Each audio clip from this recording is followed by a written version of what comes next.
Okay, good evening and welcome to the May 20th, 2019 Board of Selectmen's meeting.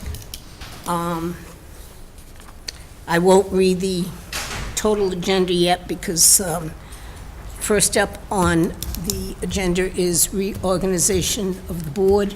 So I will turn it over to Jeff. Selectman Jimis won't be here, but she said to go ahead. Okay, so Jeff? All right, so we're selecting the position of chair, Chair, vice chair, and clerk. chair, vice chair, and clerk. Are there nominations for chair? I'll nominate Mary Blanchard. I'll second that. Okay, any further nominations? Is there a motion to close nominations? So moved. Second. Is there, all in favor of Mary Blanchard as chair of the Board of Selectmen, say aye. Aye. 4-0. Well done. Next is vice chair. I'll make a motion for Mary Dowling as vice chair. Second. Okay, Okay, motion second. Are there further nominations for vice chair? Motion to close nominations for vice chair. so moved. Second. All in favor of closing nominations? Aye. All in favor of Mary Dowling as vice chair? Aye. All right. Secretary, are there nominations for the position of secretary? I'll make a motion to nominate Mike Supernaut. Okay. Second. Motion and second for Mike Supernaut. Are there further nominations for secretary? Is there a motion to close nominations for secretary? So moved. Second. Motion and second to close nominations. All in favor? Motion on the floor for Mike Supernaut as secretary to the Board of Selectmen. All in favor? All opposed? All right, there we go. Congratulations to all the position holders. Thank you. Thank you, board, for your confidence. Thank you. Okay, so now I do get to read the agenda. And just by way of covering it all, Selectman Jimis had spoken to me, and the results are exactly what she wished them to be too, so. Good. Just for your information. Okay, public service announcements. Chase? I have none. Mike? I have none. Mary? No. And I have none. Okay, then at 6:35, we have a hearing, a poll hearing, and then a presentation from CMRPC on hazard mitigation presentation. Then we have some permits and applications, temporary dock permit, common vic license, special one-day liquor license application. Then we have some action items from the town administrator, acceptance of a resignation, concurrence of an appointment, acceptance of a donation, DPW union memorandum of understanding, and discussion on changing the date of the June 3rd Board of Selectmen meeting, authorized parking request for proposal, town administrators, boy, must be dry. Town administrators report, department heads update, police, fire, building, old business, new business, correspondence, approval of minutes, citizens forum, and then we will adjourn. And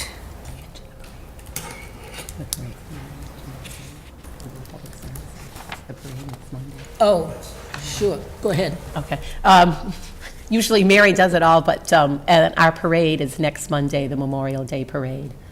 Starts at 9, 9:30. Yeah, it kicks off 9:30 at the old fire station, corner of Brookfield Road and Route 20. And the weather is supposed to be nice all next weekend, so. Yeah, it's always a nice parade. Okay, it is 6:35, so we have a public hearing, so, Mike? Oh, yeah. I'm usually fishing for mine here. Yes, I Got can it. fish for it. Yes. The Town of Sturbridge, public hearing. National Grid has made a petition to the Sturbridge Board of Selectmen to install one joint-operated pole on Warren Road, beginning at a point approximately 440 feet northwest of the center line of the intersection of Brookfield Road. National Grid to install one new mid-span pole to be identified as P number 2-50 in order to install new equipment. The poll hearing will take place on Monday, May 20th, 2019, at 6:35 PM at the Sturbridge Town Hall, 308 Main Street, Sturbridge. That was advertised May 9th, 2019. Okay, Janae, did you get the green cards? Yes, I did. Okay.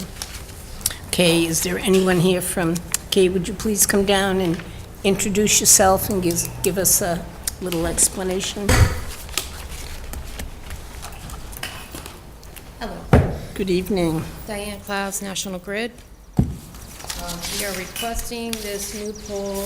There is a solar field going in Warren, off of Southbridge Road, and we're in need of removing the fuses that are currently on the junction pole at 72, and instead put up a pole mount fuse to fuse that branch of the feeder. So that is what this request is for. Okay, any questions from the board? Are the existing fuses inadequate, or you're unable to Due to use those? We need a higher rated fuse. Right now, what's there isn't sufficient for what the solar might be producing. So the recloser is similar to what would be at the very bottom of the hill at Pole 1, Brookfield Road. It'll be identical to that remaining. And it really is just for fusing, but the fuses that are currently there would not be adequate for what's being added. Yeah. The plan doesn't indicate the distance from the edge of pavement. We usually have, It's staked, and I staked it. It's far off. There's actually a bit of a rock culvert. Yeah. And it's on the far side. okay, it's of on the that. far side of It the drainage way. And we nestled it down a little bit too, not making it a true midspan, partly because traffic coming off of Brookfield Road, we thought about that. Kind of needs to be a straight line for us, for the equipment we're putting up, so that was the best spot, having taken my foreman out and looking at all of them. Okay. Anything I'm else set. from the board? Okay, it is a public hearing, so is there anyone in the public that wishes to say anything? There's a couple here a minute ago. Yeah, I don't know if they were, They spoke with me, and I think they were unaware that it was just for that. They thought it was a presentation of some type also. I know, I Mary? don't have a problem, but I know in the past, I know this is a form that you probably use everywhere, but we had requested that it actually be written Incorporate. to the order, how far off the edge of the pavement it was going to be.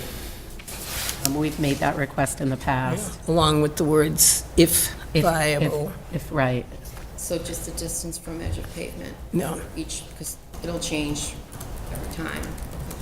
Yeah, but we don't want it right on the, What is it, how many feet? Was it is 4? the preference? The former DPW director recommended a minimum of 4 feet off the edge of pavement. You should consult with our current DPW director, because I would defer to, Sure, we tried for 6 feet. That's what we tried for. that's what good. Mass- 4 is pretty close. Yeah, This one's MassDOT. probably closer to like 12 feet. MassDOT likes to see 6 feet, so. Okay. That's great, this is more. Whatever our new DPW director, Jackson, says, that's what Was I would. Jackson's the DPW director now? junior. Oh, junior. Yeah, Yeah, yeah, no. Okay. Although I'm sure Butch would do a fine job, too. yeah. Okay, is there a motion to close public hearing? Make a motion to close public hearing. Second, Any discussion? All in favor? Okay, good luck, thank you. Thank you very much. well, we have to. We need a motion to Oh, approve it. that's right, do we have a motion to approve? I was just going to make a motion to approve the poll petition. Okay, that's Mike, is there a second? Second. Chase, any discussion? All in favor? Okay, 4-0. Okay, thank you. Thank you very much. Okay, next on the agenda, we have CMRPC hazard mitigation presentation. And I guess Kevin, and a lot of you are Chief Ford. Peter.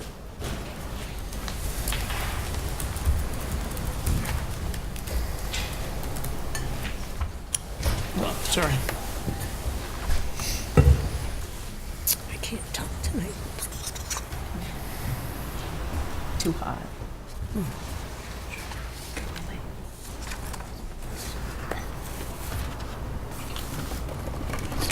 I don't know how much cable you got. Yeah.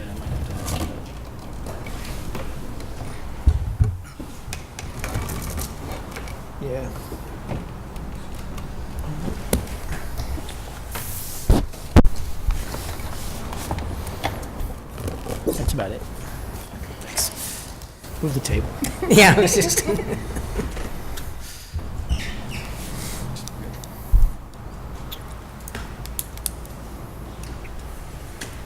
guess we had to clean the filter.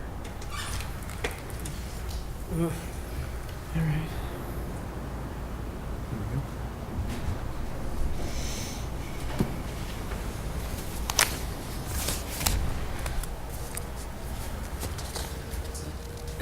Good evening, Madam Chair.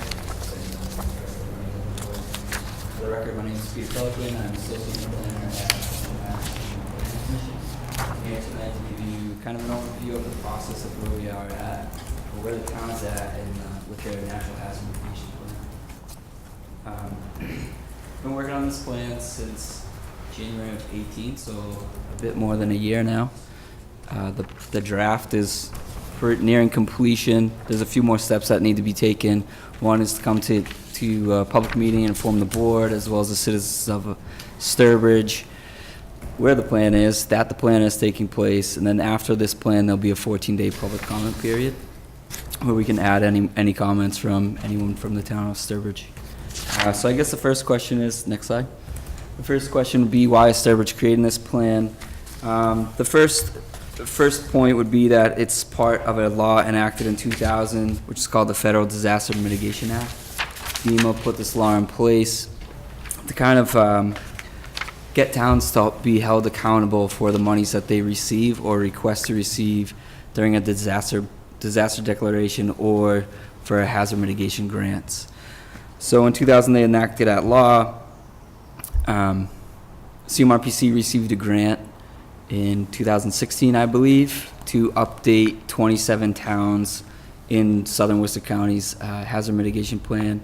And Sturbridge is one of those towns that was fortunate enough to receive or be a beneficiary of that grant through CMRPC. So along with that federal disaster mitigation grant, law, they essentially want every community to have this plan adopted before the town can apply for hazard mitigation grants or disaster declaration grants. Next slide. So what is a hazard mitigation plan? Essentially, it's just a fancy way of saying what is the town currently doing, what can the town do, and what does the town do to lessen the impact of a natural hazards on its buildings, its people, the services in town. It can be some things that are as simple as regulations such as zoning. It can be something a little more complicated where it might be a structural measure, where it's a retention basin or new drain pipes. And then it could be something along the lines of education, where we're educating property owners of generator safety, or maybe even just bringing attention to a hurricane website during hurricane season. One of the things I like to point out too is that according to the Multi-Hazard Mitigation Council, who's kind of part of that whole law that was developed back in 2000, is that they say every dollar spent now on mitigating a hazard is going to save roughly $4 in response costs or rebuilding. So kind of at the core of the hazard mitigation plan is we're trying to break the cycle of rebuild, or a disaster occurs, we rebuild that structure or that infrastructure or the drainage or whatever the case may be. Another disaster comes, and so on and so forth. We're trying to break that cycle. What can we do to lessen that impacts, lessen those monies?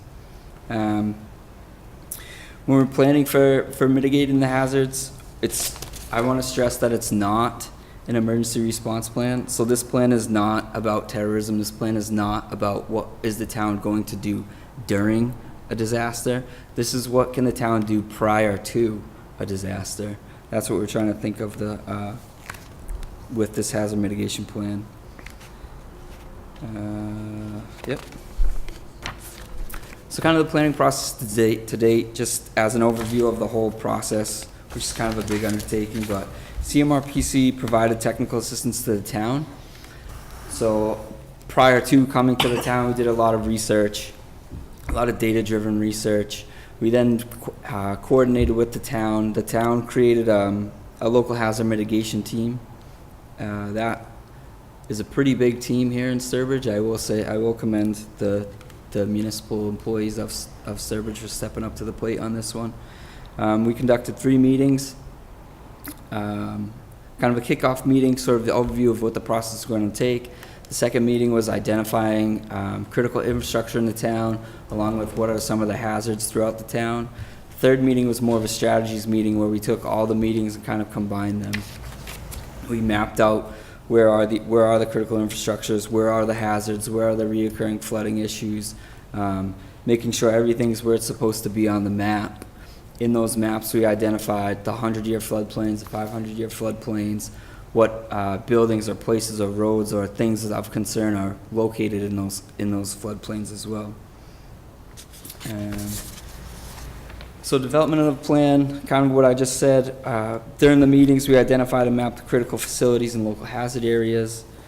We identified and reviewed existing mitigation measures. So the 2012 regional plan, we took what did Sturbridge identify that they were going to do, working on, planning on doing, and then we looked at them again in 2018 to kind of decide where were we with those. Are these things that we've completed? Are these things that are currently ongoing? Is this something we need more funds for, maybe more ideas for, things of that nature? We identified and prioritized new mitigating strategies. So some things were built upon, some things were totally new, coming out of the tornadoes and things like that. What can we do better? Things of that nature. We also gathered feedback and input from the public through a public survey that went out.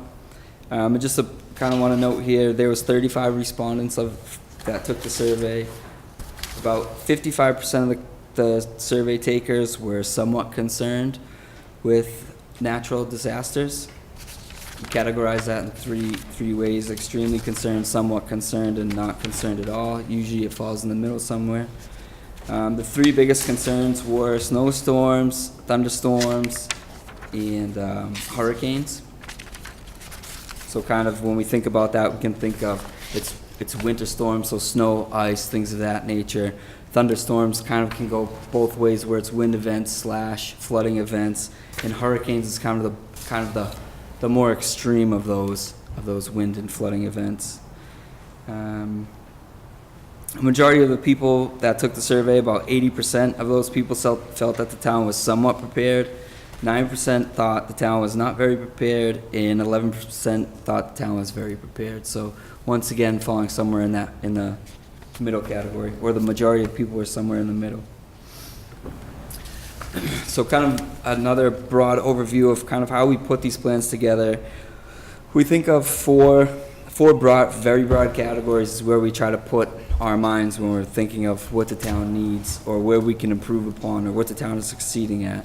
And that's structure and infrastructure projects, preparedness, coordination, response, education and awareness, and local plans and regulations. We'll get a little bit more into that in a moment here, but I just want to state that within these categories, there's things that are very simple, I should say relatively simple to implement and do to mitigate hazards, and some are much more complex, time-consuming, a lot more money. So when we're thinking of structure and infrastructure projects, we're trying to think of how can we prevent floodwaters from reaching a property. So that can be, culverts, dams, roadside drainage, storm drainage, pumping facilities, a man-made thing that leads to a natural, I guess, floodplain, if you will. Things of that nature. Can think of something that's much more complex, where it might be building a building in a higher elevation, or taking an existing building and jacking it up so it's above the floodplains. elevating utilities, and at the same time, we can think about putting utilities underground. So maybe the box gets elevated on the hill and the wires get put underground. It can be something as simple as putting storm shutters on a public building, or educating the public to put storm shutters on their windows. Things that simple. When we're identifying critical facilities, we're thinking, what is going to be a disaster response site? So in preparation to a disaster, that site won't be in failure during the disaster, which this plan isn't taking part of. It's more looking for, prior to. So we use statewide data to make sure that the critical infrastructure within Sturbridge is outside of the floodplains. We looked at things of like average snowfall and landslide risks as well. I don't have the map with me, but there is a map that has all these sites identified, as along with floodplains, snowfalls, landslides, wildfires. All those layers are layered on top of one another, so we can see where everything falls in relation to those natural hazard sites. Preparedness and response. This one is kind of like looking at national flood insurance programs, making sure we're staying in line with those. Community rating systems, kind of more of a bit for a bigger city like Worcester, where it's kind of population based, and population will affect people's insurance policies. Evacuation planning, which was done a few years back. So it's kind of knowing where are these evacuation routes? Is there signage for these evacuation routes? Does the public even know that there's an evacuation route for Sturbridge? We also want to think about facilitate and coordinate administration, enforcement, and collaboration. So kind of on a department head level throughout town. Where are we? Are we talking to each other? Do we all know that the storm's coming? Whose role is it to do what? Is everybody's phone number updated? Things of that nature. Sometimes it's very, very simple things that can go a long way when the storm does come. Education awareness, we've kind of touched on a few of these things. Just by putting a link on the town's website, bringing attention to the community and the residents that this is hurricane season. Here are some places where you can get information for yourselves. Even things like generator safety. I'm sure the fire chief and the police chief can agree with me that there's probably at least one call every year where somebody's got a generator running in their living room, trying to prevent those things from happening. Even if it's just like a little pamphlet that the town comes up with, gives it to the kids at school, kids can then go bring that back to their parents when they don't come to the Board of Selectmen meetings, which I highly encourage they do. Even sometimes during the town events, like the town parades, where that's a great place where flyers can get distributed to the public to better inform themselves of where and what they can do to better prepare themselves for a disaster.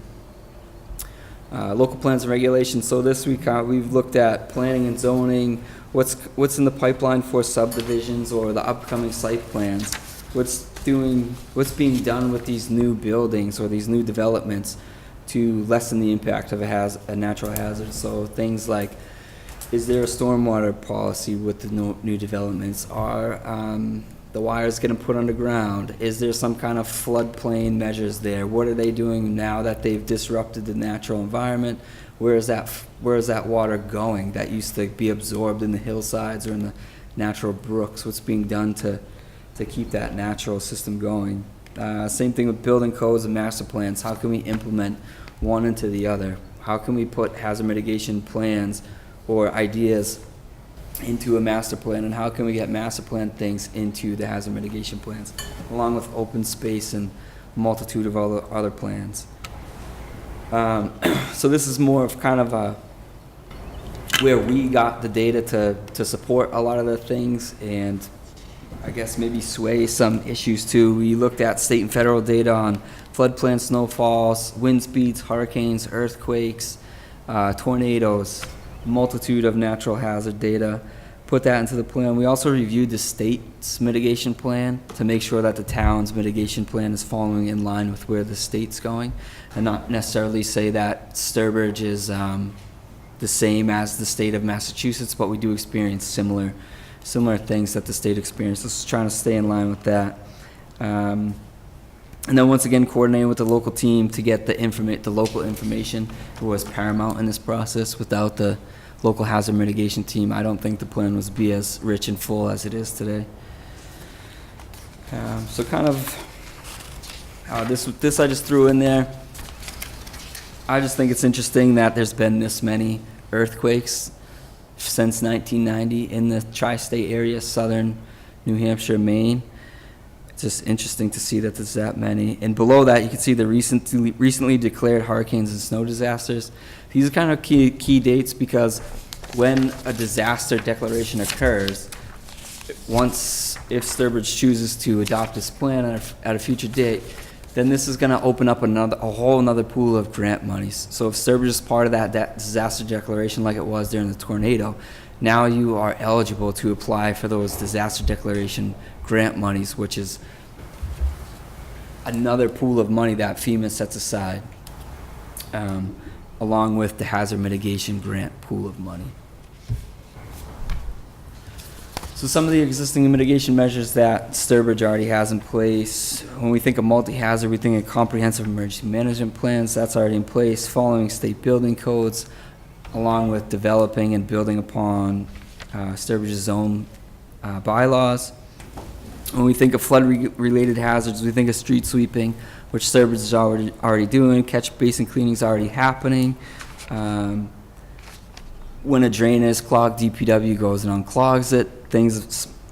Problems like that get solved relatively quickly. Dam safety is following in line with the state inspections, making sure that the state inspectors are inspecting those dams and do what can be done to prevent dams from failing. Wind-related hazards, this one kind of came up a lot. And when we were thinking of tree trimming programs and building upon those tree trimming programs and looking at insects that are affecting trees and how we can mitigate those insects along with the problems that come along with dead and dying trees.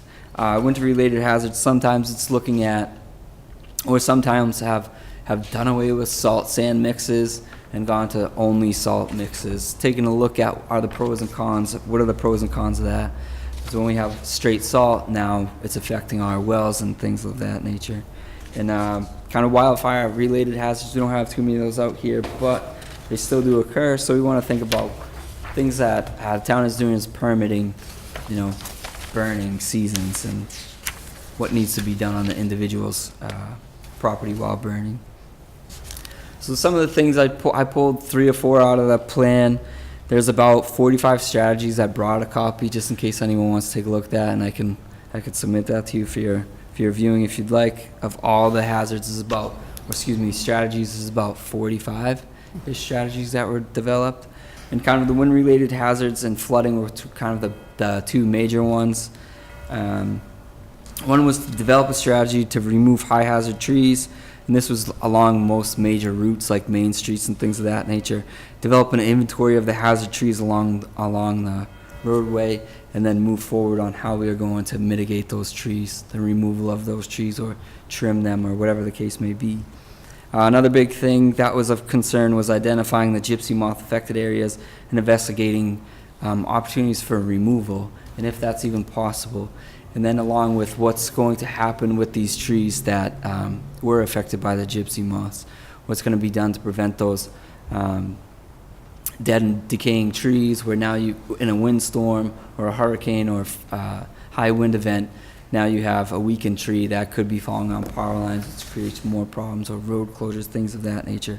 So it kind of encompasses pretty much every storm you can have, even with snowstorms and ice storms. Now you have weak trees or heavy wet snow, and now the trees are going to become a bigger problem. Now they're not standing anymore, now they're on the ground.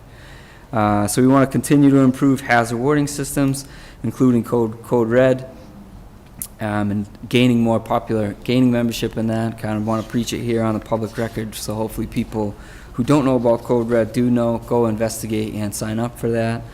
We want to continue to incorporate the hazard mitigation plan into every plan that the town does. So what we don't want to do is put all this time and effort into this plan, come up with roughly a 100-page document and then stick it on a shelf to kind of forget about it. We want to be looking at that every time that we're going to look at the master plan, or we're going to look at the open space plan, or the, I just lost the plan there, the SEMP plan. Yeah, thank you. Community Emergency Management Plan, that one. We want to try to incorporate all these plans into each other and pull information so we don't have to redo the process every time.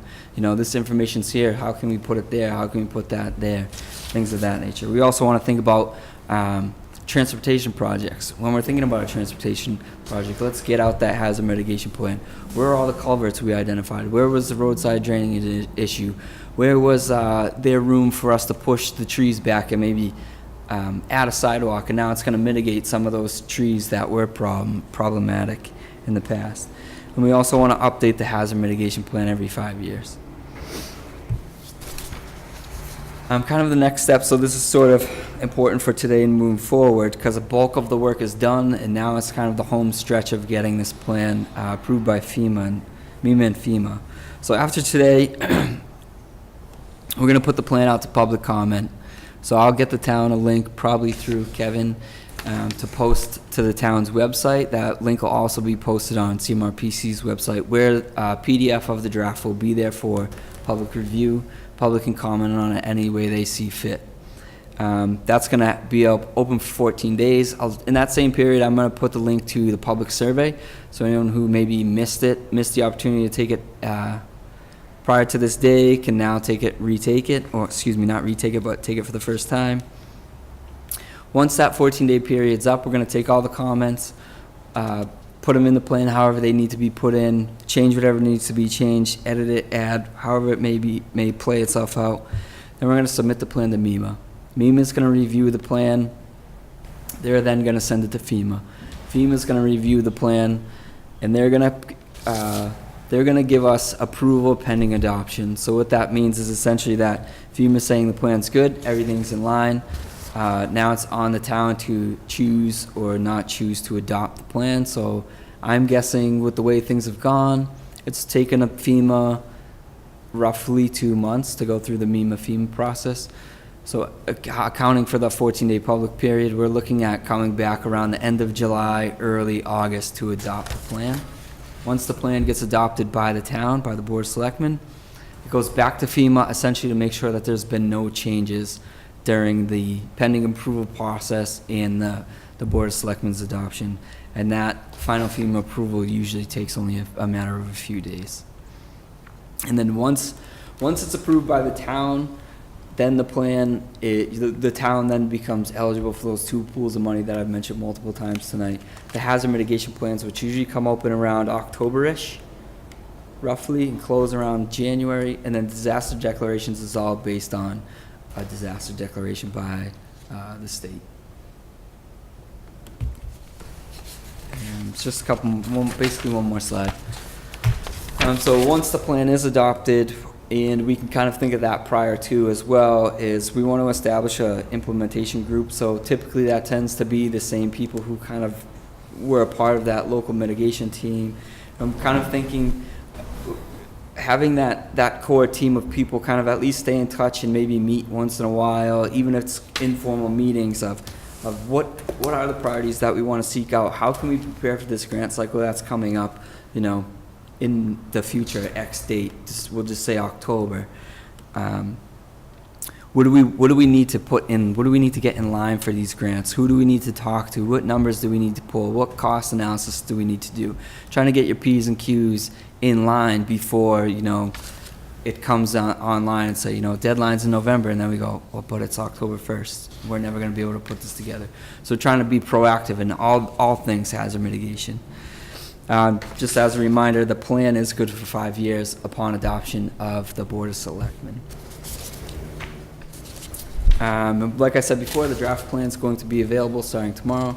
14-day public comment period. Anyone in the town, observers, any stakeholders, residents, what have you, can comment on that plan and take the survey as well. Highly suggest either one. So Okay, with that, thank you. you're welcome. Okay, questions, comments? Mary? I have a couple questions. So our 2012 plan, I think somewhere in the presentation, it expired in 2018? Correct. Okay, so was that a 6-year plan, or was that It was, because it was a regional plan, it was adopted like later, so it's really adopted 2013, expires 18. okay, so it was another 5-year plan, just like Yeah, this yep, one? correct. Okay, and then I just had, and I know you went over this in greater detail, but what were the glaring deficiencies in our 2012 plan, if any, that were addressed in this plan? I don't think there Or was is- really any deficiency from my memory. I think there was, What I would about it say- changed the most, then, I guess, is a better way to put it? it What seemed are the like more bigger things? were built upon, like, Okay.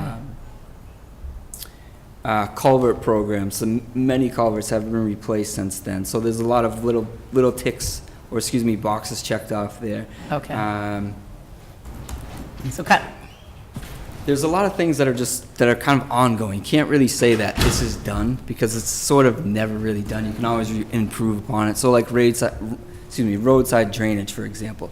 The DPW is constantly working on those issues, trying to solve those issues, and is it are Stallion? you recommending a Yeah, lot it's just- more yeah, some of culverts, it- or just updating, or just Some of the kind of refurbishing the ones we identified have? needs and mitigation needs in the 2012-13 plan have been repaired or are ongoing, and there are plans on the state DOT level and on our highway department level that have taken care of and mitigated some of the drainage issues that we had that were causing floodings on our local and state roads.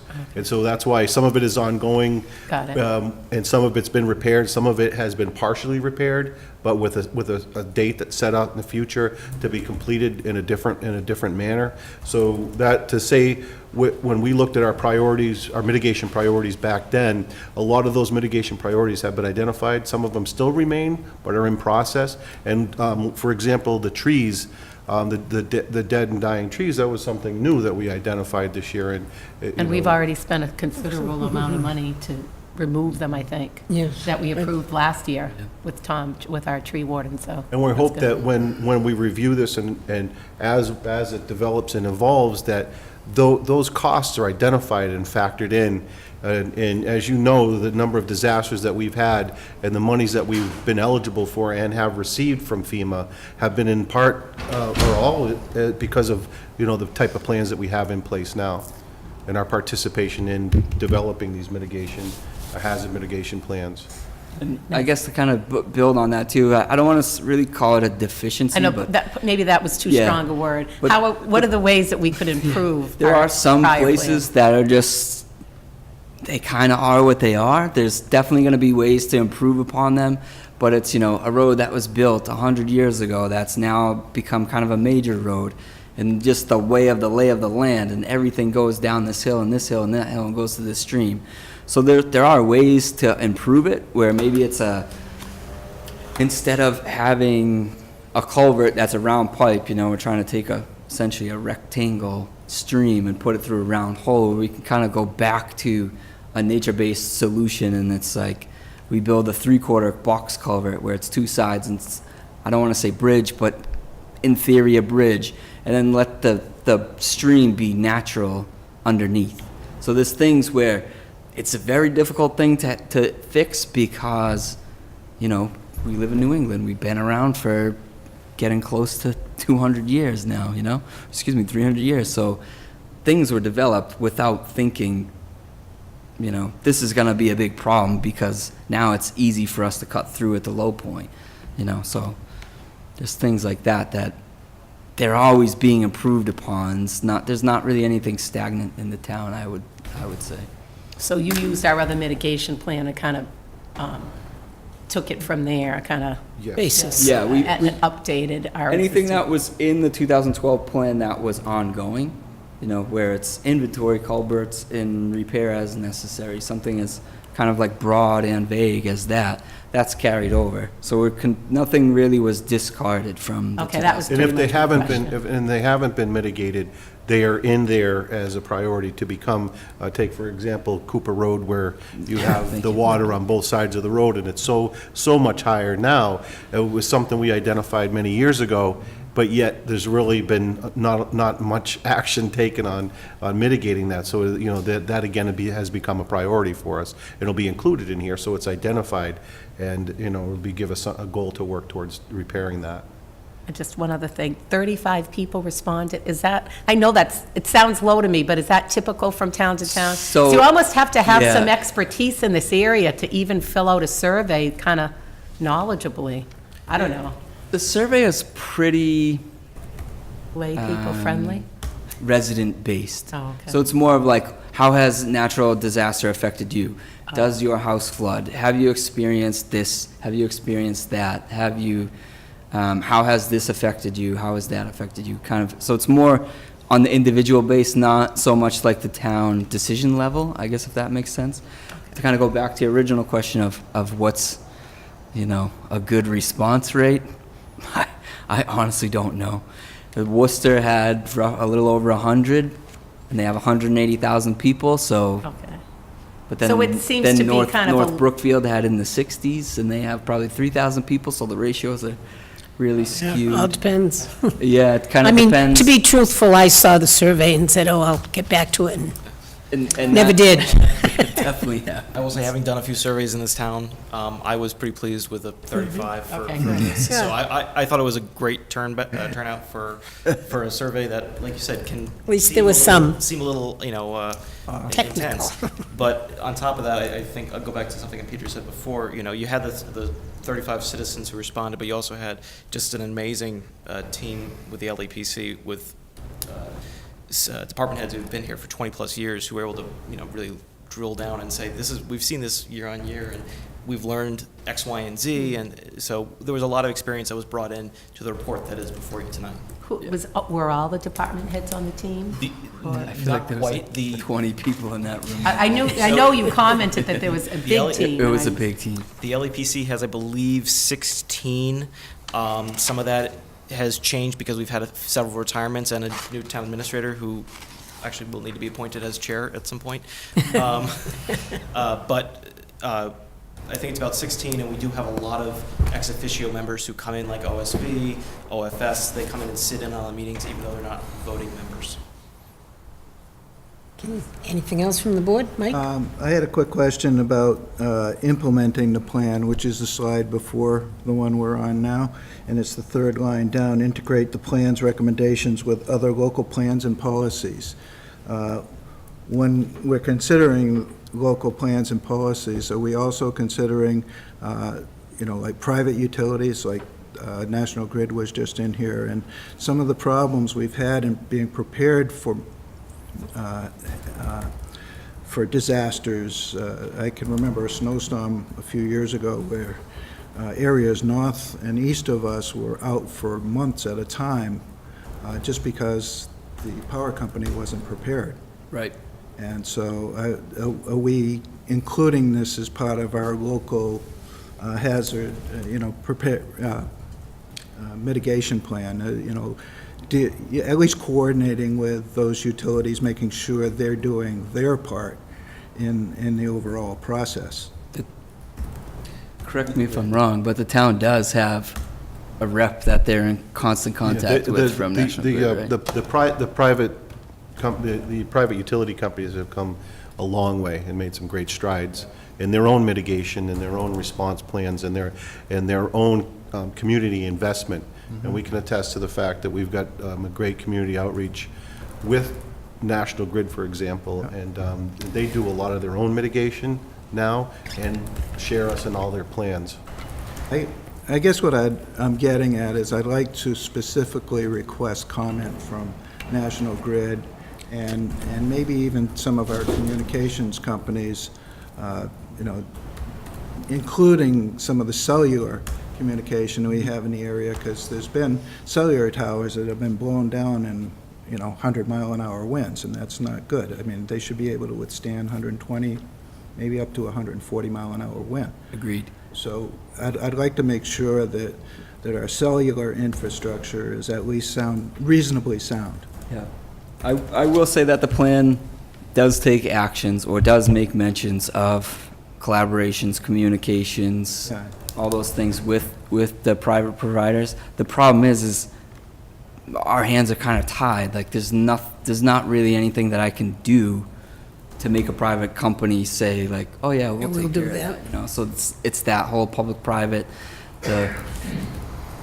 you try to work as best as you can with them, you know, where I can't say like, you need to build a better tower, but that does fall in line with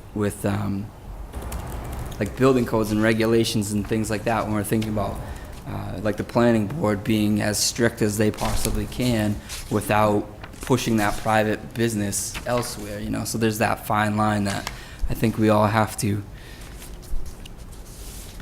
walk along. Yeah, we all have to work together. Yeah, We all have to get along. you're right. Chase, any questions or comments? I actually didn't realize that you couldn't require the the private sector to follow a plan, so that's not part of the federal law. No, Our money is tied to it, but yet they don't have requirements under the law. well, They do. I do, mean, but they not- must, but not this But one. not, the not money what that we this require. grant, No. I'm sorry, the ahead. money that these grants would get you wouldn't necessarily be to rebuild a private power grid, you know, or it wouldn't be to rebuild the cell tower that's damaged or falling down. This is more like all the public entities' monies. Where's the public money already going, and how can we build upon or improve upon where the public funds are already going? Okay. I just had a question on your next steps, the 14-day public comment period. Will you be moving along with that? What do you mean by that? Well, for public input. Mhm. Are you going to schedule that? Tomorrow. It will It's gonna go to open up public comment tomorrow. Oh, okay. And also, where it says council resolution, who's the Oh, council? I'm sorry, that should say the selectmen. I apologize for that. That's okay. I thought we grew a lot. The last one I did was in Southbridge. Oh, yeah, and they have So a I council. apologize for that typo. Thank you. That had me confused. Okay, I have nothing else. Do you have There's always one. anything else for us, request for us? No, whenever this is adopted, we will add this to our SEP plan, which we're also revising currently, so within a few months, everything will be updated. Okay. Thank you for all your work. Thank you for Thank you. coming And in. again, it was a great team, and I can't in the cover letter I sent, I can't compliment them enough. And I want to thank the commission as well for their assistance, their grant, their technical expertise. It's been a very, very big help to us, and it certainly is just going to make our town a lot better in recovery and prevention. So thank you for that. Thank you all for your time. Thank you. Thank you. Okay, let's see. Is it, oh, don't move. Yeah, I mean, I'm comfortable. I don't know what it is. You have no heat on your boots. I know. Okay. Next on the agenda, we have a request for a temporary dock permit from Paul Brochu. Is he here? Paul Brochu? They're off. Well, we can go ahead. Okay. Does anybody have any question on the application?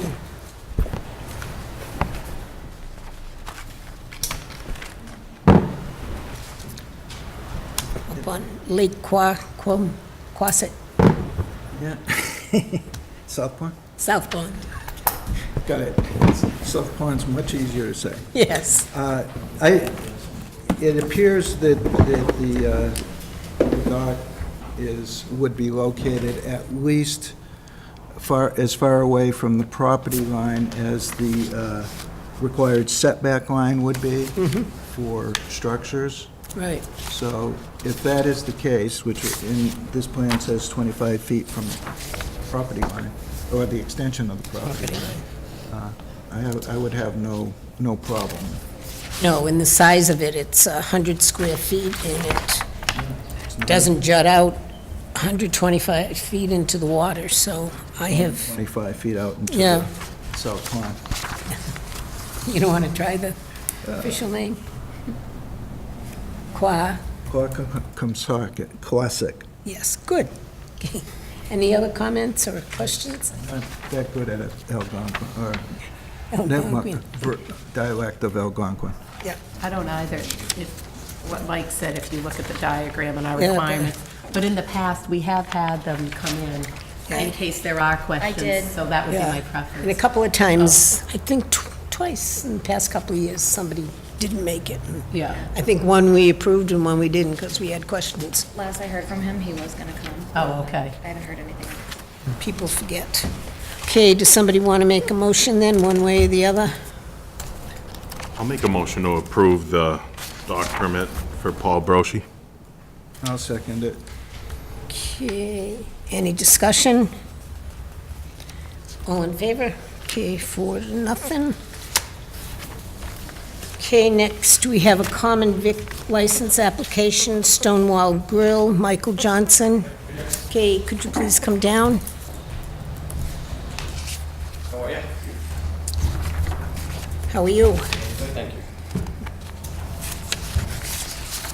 So you're moving right along, huh? Oh, getting there. It's all cleaned. Just had to put a whole brand new fire system through the whole building. That finally got done last week, so it's cleaned and almost ready. Okay, and for the audience at home who probably are not aware of where this is, it's where the old Copper Stallion used to be on Route 20? Okay, this is just for your common vic. You'll be scheduled for a liquor license, Yeah, right? my lawyers will handle all that for me. Yeah. I don't miss any I's or miss any T's crossed, so. Okay. I see your hours Sunday to Saturday, 11 to 1 a.m. Isn't that rather late Well, on a that's for when I get the liquor license, you know what I mean? But I know Sturbridge is an early town. I mean, the licenses go to 1, but I'm sure I'm gonna be closing down probably 10 o'clock anyway Yeah. every night, so. Yeah, and we have, But it, just so it was Fit in. noted, that's all, so. okay, any questions from the board? Is Stonewall Grill a corporation? No, the or- corporation is 538 Main Street Grill Incorporated. Okay, that's the applicant's name? Yes. Okay, it is. Yeah, it's double there on the first line. I probably filled it out wrong. Yeah. No, you've got No. both. You You've just got didn't five. put 8. You just didn't put Okay. name. Yeah, you've got 538 Main Street Grill, Stonewall Grill. Yeah, okay. Stonewall All right. Grill. Yeah. But the applicant's name is 538 Main Street Grill Inc. Incorporated. Incorporated, yes, yes. And you are the president? I'm the or president, everything, yeah, Clerk, everything, yeah. chief bottle washer? That's it, you got it. Okay, any other questions? When do you Mary? anticipate opening? I'm trying to get it open in 2 weeks. Oh, great. So I got inspections ready to, they'll be ready. I just got some emergency lighting that doesn't work. So I think when they left, they actually killed all the power in the whole building. And I think it killed all those batteries and everything. So I got somebody coming tomorrow to replace all that. And other than that, it's gonna be ready, so. Okay, now, Janae, when are they on the docket for a liquor hearing? I haven't gotten the application yet, so I Oh, haven't made okay, any. because- Tom's gonna be sending it over, I'm sure. Yeah, well, that has to be Yeah. advertised in the paper too, Yes, so it'll yeah, probably be absolutely. more than 2 weeks. Yeah, I'm gonna open without the liquor license. Yeah. I'm gonna just serve food for a while. Yeah. And then I just have to get it open. Everyone Yeah. Bought it 3 months ago, so Yeah, start producing something out of the place. So. okay. No, Mary? best of luck. I Oh, love thank you so another much. restaurant in Thank you. town. Just Were another we pub. saying 12 or 12:30 with other licenses? Well, it depends. Some of them are different. I mean, on a Saturday night into Sunday, 1 a.m. is kind of late. Yeah, oh, I agree. Yeah. I agree. I don't think I'm going to be, but the Right. previous license was left there, and I saw it was a 1 o'clock license. Oh, was it a That's license? the only reason why Okay, I I put that wasn't- on the application. Yeah. so. And we've changed the Mass State liquor laws now. Okay. Allow opening, selling liquor Right. at 10 a.m. on Sundays. Not that you want to, but, okay? You have another day. Somebody want to make a motion? Need some wine Make for a motion church. to approve the application for a common vittler's license for 538 Main Street Grill Incorporated. You got it. Second. Any discussion? I'm in favor. Just on the Michael Johnson, you might want to put that you're the president. Okay. Because I it mark on says, there. please Okay. list names and addresses of present officers. Okay. All right. Yeah, so just add that, Okay, so you if got you it. want to just, as amended. Yeah, you don't have to put the thing about bottle washer, but Just the most important Right, title. right. Yep. Okay. All in favor? Okay, 4-0. Okay, thank you. Thank you so much, guys. Good luck. Yeah, good Thank luck. Do I come back and pick that up, or does it get mailed to I me? can mail it, or you can come and pick it up. I can swing by. Okay, it'll be ready tomorrow. Perfect. Thank you so much. You're welcome. We used to go, the food was good. Seriously. Okay, next we have a request, ooh, probably important stuff. he doesn't want to leave that behind.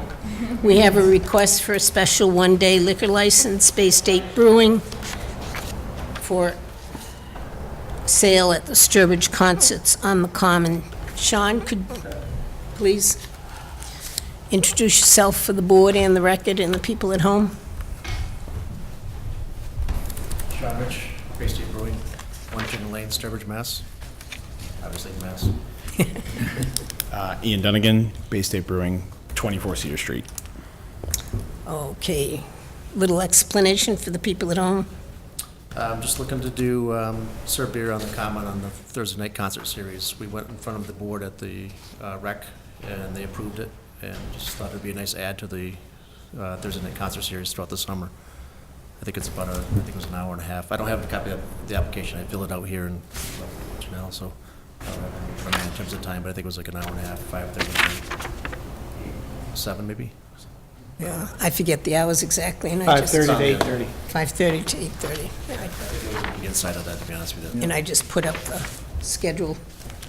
Questions from the board? I think it's a good idea. Mike?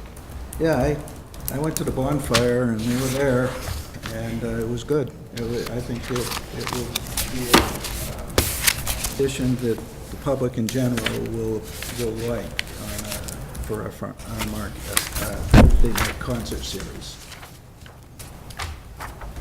I have a different opinion. I think it's opening a can of worms for the concerts. It gives it a whole new feel. The concerts have always been quiet, calm, and we do not have an open container law, so people have always been able to bring their own cooler with their wine and a beer, and that's been going on since we've had the concerts. I think this takes away from the tranquility of the concerts, and once you start with one, you know, it'll be one right after the other and everything. So I, as one member, am not really in favor of this. So just to take away from that, we're looking to add value to the event, not to take away any of the experience. We're actually looking just to, I mean, we're obviously looking for marketing for ourselves. That's, you know, so that's that's what we're the- looking for, obviously. But we're bringing games to the thing, making it family-friendly, cornhole, giant dice, and different things for family-friendly games, not just about beer, but just about a value add, more than just, Well, I realize the value, but that also raises issues with some people at concerts that complain about the kids throwing footballs and running around and adding more games and stuff, you know. I understand what you're trying to do, Sean, but I just think it changes the atmosphere of the whole idea of the family concerts. Mary? Well, I mean, my position has been pretty consistent. I know I've got the most conservative view, but I didn't want to open up alcohol and other legal drugs on the common. I do think it's a slippery slope. I think you open it up to beer, and then you're going to have somebody else that wants to offer mixed drinks. They want a license. Cannabis is legal. It's going to be on the same footing. I just think if we keep alcohol off the common, that it would be a good thing. We haven't, for many years, we've had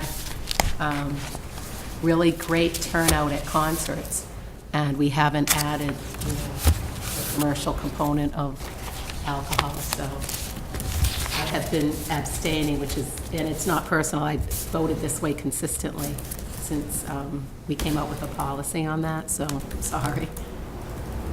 Okay, does somebody want to make a motion one way or the other? I'll make a motion to approve Sean Rich, Bay State Brewing for, beer sales on the Common. I'll At second the summer concerts. At the summer concert. summer concerts. Okay, any more discussion? Okay. Oh, yeah, and you I seconded it. seconded it, okay. Would the board be in favor of maybe a trial period to see how this goes? I don't think that, I think that people are able to bring alcohol to the common now because we have an open liquor license. I don't think it's out of control by any means. I No. don't think these gentlemen selling beer on the common is going to add a different element of out of controlness, should I say. I mean, it's Well, just, I'm not talking about, but you start with one and you open more, and pretty soon it's going to be, 4 or 5. Also, Sean, have you counted, there are 11 concerts, how many farmers market days are there? We entered all of them. Oh, no, I know, but do you know how many? There's 18. Oh, 18 and 11 is only 29, because you're only allowed 30 one-day liquor licenses in a year. So you're one shy, but again, okay. I mean, you can come back, I mean, we don't, it's going to end up being a split vote, so I don't know if they want to come back when there's a full board. I don't, that would be an option for you. But I do think that the board, if you're going to go this route, has to decide how many licenses will you grant to the concerts on the common. Will you only grant one on a first-come, first-serve, or, because we have a lot of breweries now? Yeah. Or would you open it up to, 2, 3, 4? We should have a policy Policy. on that, rather than just granting it to the first person that comes. Right. And the problem with waiting till there's a full board, there are a lot of different commitments, so I think it'll be the end of July before there'd be a full board, if that was the route you wanted, or if you just want to go with the vote tonight. Well, I guess we'll go to we're not getting anywhere tonight, so we might as well try the second try at it with the full board in July. Okay. And in the meanwhile, maybe we'll come up with a policy on it. So do I vote retract on my that. motion? Yeah, you can, I'll make retract 'em- my- And I second the retraction, and I'll make a motion to table this until there's a full board present. Okay, sounds good. Now, Okay. will our secretary let these gentlemen know when we have a full board, or does that just? Well, that's the only way they're going to know. Yeah, right, yeah, so. Yeah, okay. and it may not be Genet, but our, Yeah. so. I'll be here, You'll I be hope. there, so Jeff- Well, Jeff, play your cards right and you will. All right, Thank you. Okay, thanks. I made a note. Have a nice summer. Thanks. Okay.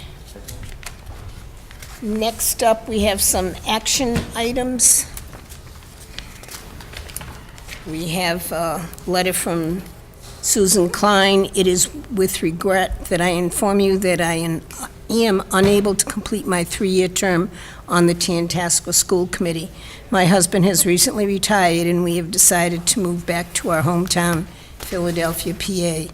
I wish to finish out the year, as we will not be moving until late June. This has been a great experience, and I have enjoyed meeting and working with all of the board members and Tantascwa personnel. Thank you to the town of Sturbridge for the opportunity to serve the community. Is there a motion to accept the resignation? So moved. Any discussion? And with regret. With regret, Regret. yeah, Very she's good done. job. no. Yes, she has. Okay, all in favor? Okay, now, we'll have to have a joint meeting with Tantascwa School Committee. It will have to be advertised, Okay. but there's really no hurry. They don't meet in July and August. The last meeting is June. Got it all. So That's why we've- she wanted to finish out the school year. Yeah, till June. So, Okay. I'm not sure when her term is up. Do you know offhand? I think this was it. I think it was expiring. Maybe not. I'll get with Tantascwa and work it out. Yeah, If it well, it was should the be in the book. It would, If it was the case, we wouldn't have to, Yeah, but Yeah, nobody else ran that's true. for this it. is an interim appointment Yeah. pending the election. Yeah, it was probably until next, That's what I'm next thinking. year. yeah. Yeah. I forget. I remember we appointed her originally, and then did she run? I believe You so. must have. Yeah, because Yeah, there was 'cause- another lady at the same time, and then she ran, so she's got a year or Okay. two left, but there's plenty of time. But it is a joint appointment. Okay. Next, We almost never tell the town administrator that there's plenty of time, so. well, the way he's been working. Yeah, he's all the time. getting into it already. Okay, then we're asking for concurrence with the appointment of Andrea Menson as the TA BOS Administrative Assistant, and you all have her resume. Does anybody have any questions or comments? If I have a question. Sean? Jeff? Yeah, Sean was a couple times ago. Yeah. No, that's Sean. Oh, that's Sean, I'm sorry. For protocol purposes, is it the board's expectation that the applicant or the candidate be here for the meeting? Is that, Well, it's always nice. That way we can ask questions. okay. So my apologies, I'm Well, not that's familiar with okay. the protocol. Yeah. Okay, so we'll make sure we take care of that in the future. In the future. Any questions or comments from the board? No, I really liked her resume at the beginning, how she says conscientious, reliable, et cetera, and ready to grow in my professional career. I like that nice paragraph at the top, but I agree with Mary, usually it's just nice to meet them. Mm-hmm. But, course. no, I think I'm very supportive. I did check references and her background, so everything's fine. Education is verified. And she's a Sturbridge resident, Mm-hmm. so she's already invested in the town. She was a lifelong till she got married. My only, not concern, but I just wish she had a little more municipal. There wasn't anybody with No. any municipal No, experience. it is difficult. I mean, even Janae, when she came in, didn't have municipal. Just HR. And our administrative assistant before that didn't, and liked the schools better and went back to the schools. So it is difficult. But she's young, she's smart and eager, so. Mhm. Somebody want to make a motion? I'll make a motion that we concur with the appointment of Andrea Menson to the position of administrative assistant. I'm sorry, with the starting, do we have that all, with the starting date and everything? June 3rd. June 3rd. With the starting date of June 3rd. And usually we state the salary? Yeah, I'm sorry, I don't have it in front of me. Yeah, I don't either. 1903. At a starting salary of $19.03. Second. Any discussion? All in favor? Okay. Okay, next, we have a donation to the Sturbridge Fire Rescue Squad from the Sturbridge Lions Club, and it says, "Thanks for your help, Bob Munier, Treasurer." So it's $300 to go to the Sturbridge Fire Department Rescue Squad. Make a motion to accept the kind donation from the Sturbridge Lions Club to the Sturbridge Fire Department in the amount of $300. Second. Any discussion? All in favor? Okay, could we send them a thank you note, please? Okay, next we have the DPW Union Memorandum of Understanding. Jeff, you want to give a little explanation on that, please? Thank you, Madam Chair and Board. At your April 1st meeting, you approved an MOU with the DPW union. At that time, they had not ratified. They have since ratified, but what we noticed after your vote in April, there was a Article 27 in the MOU, which actually should not have been in the MOU. There was no action or negotiation on that particular item. It was an error in there. There had been some points of discussion, but nothing to deviate from existing language in the collective bargaining agreement. So this MOU has struck that article, and this is what was actually agreed upon between the town and the union. Okay, any questions from the board? And since then, the union has ratified. Okay, is there a motion then to approve the memorandum? So moved. Is there a second? I'll second the, Any discussion? All in favor? Okay, 4-0. Okay, next we have it says change date of June 3rd, BOS meeting. That's actually town meeting. We usually meet beforehand. I know- Early? Yeah. we Okay. usually meet about 6:30, because I do know Conservation would like a vote on their admin. Yes. And if anything else in between comes up that we would need to vote on. So instead of setting a whole new meeting, Yeah. we just meet at 6:30. Okay. Good. Yeah, we usually meet to discuss some of the articles, Yeah, if there's any changes Change or or something in the board's position on a particular article or so forth, so we, Will that be in the cafeteria? Yeah, the cafeteria. Okay. Okay, Thank you. next, authorized parking request for a proposal. Okay, Jeff, you want to? Yes, the planning department, in their conversations with the board, has looked at the possibility of adding parking along the route. And I guess there was a property owner that was interested in selling a parcel, and the town may have been interested in buying a parcel. But this is the process by which we have to go through in order to secure the parcel if desired. Jean Boubon, town planner, has put together the RFP. I find it acceptable. There's a typo, but other than that, the substance is fine. And I would recommend that this be sent out for proposal. Okay, is there a motion to that effect? So moved. Second? Second, unless you want a second. You- no, you can second. Okay, second. I like to keep it consistent I for was Janae, but I didn't know if you were going to second. so- Any discussion? All in favor? Okay, Thank you. 4-0. Okay, next we have department head updates. Actually, there's an adjustment to the agenda, vote to sign the annual town meeting warrant. There's a revised agenda. Oh, the one I tucked in because I said I already have an agenda. Sorry.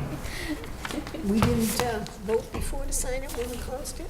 I don't know. I don't believe so. Oh, well, that's okay, because we do need a motion. Is there a motion then to sign is it the special or the annual? This is for the annual. To sign the annual town meeting Do I need to sign the special? warrant? It's all together. Make a motion to sound the annual time meeting warrant. Should I sign both of them? So this would be for both? Both, yeah, Stumbling. Special and annual? annual. yeah. Both. We do the annual, then we do the special, but it's the same meeting. Okay, is there a second? I'll second. Yes. Any discussion? All in favor? Okay, now department heads, Chief Ford.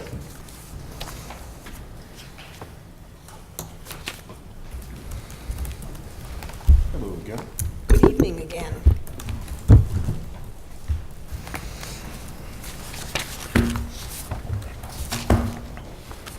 We have March and April for you.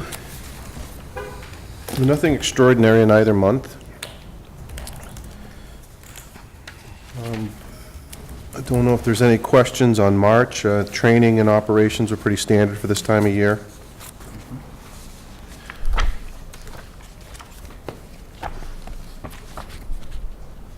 No, and a few nice letters of appreciation. One we had mentioned before, and then there's another one. Yes. Always nice to hear that. It's not always the case. It's always good to get good news. And we're always thankful for that. So any questions on the March report? I have a question. Jeff? How are we, is there a report from the SRO on their activities? Not necessarily a specific report of their activities. We do track calls for service from the schools. And in the operations, we include anything like the student police academies and the school, any of the calls for service that go on at the school. However, I don't get a report from the school resource officer as to all of their entire activities, no. which is totally acceptable because it's kids and whatnot, but Right. any, I classes think they that we kind teach or- of covered all the corners Yeah, with yeah. the operations with the Student Police Academy and anything that we do up there, but I think that we could ask for and include more of an overview of activities up there. I don't think that's unreasonable. I think it would be a good addition to the report to get an overview of SRO for the programs, like the prom pledge and the other events that occur up there, their activities at the school, some of the classes they teach, as opposed to any of the other yeah, the positive operational and the- activities, right. Right. Thank you. Also at the elementary school, too, the Yes, SRO from both of there. them. I think Yeah. that's a great idea. You know, we did, you'll see in there, in that we, in there, the Read Across America and, some of the other positive things that we do.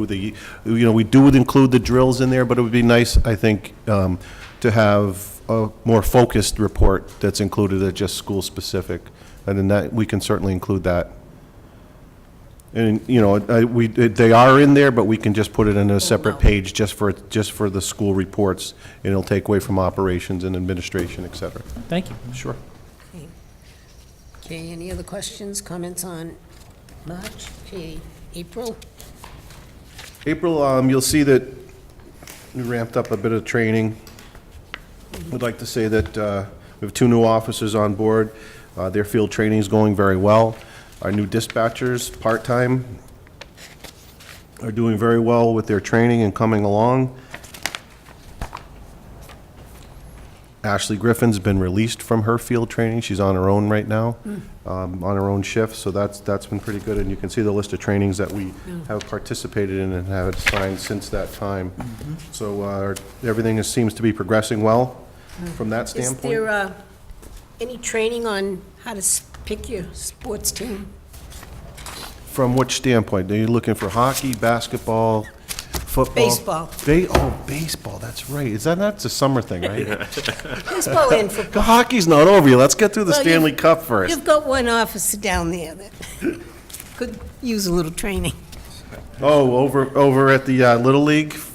No. High You're a school? Yankee fan. Oh, Yeah. we shouldn't be recognizing that publicly now. I didn't say, Ignore that. I didn't say, I know, I Try didn't, thinking it's gonna go away. I didn't I say can't help anything. that. I've tried I and know, tried and not with tried. Lucy and I on it, it won't go away. Okay, continue, Are there any sorry. other, no worries. Are there any other questions or concerns or information that, from April?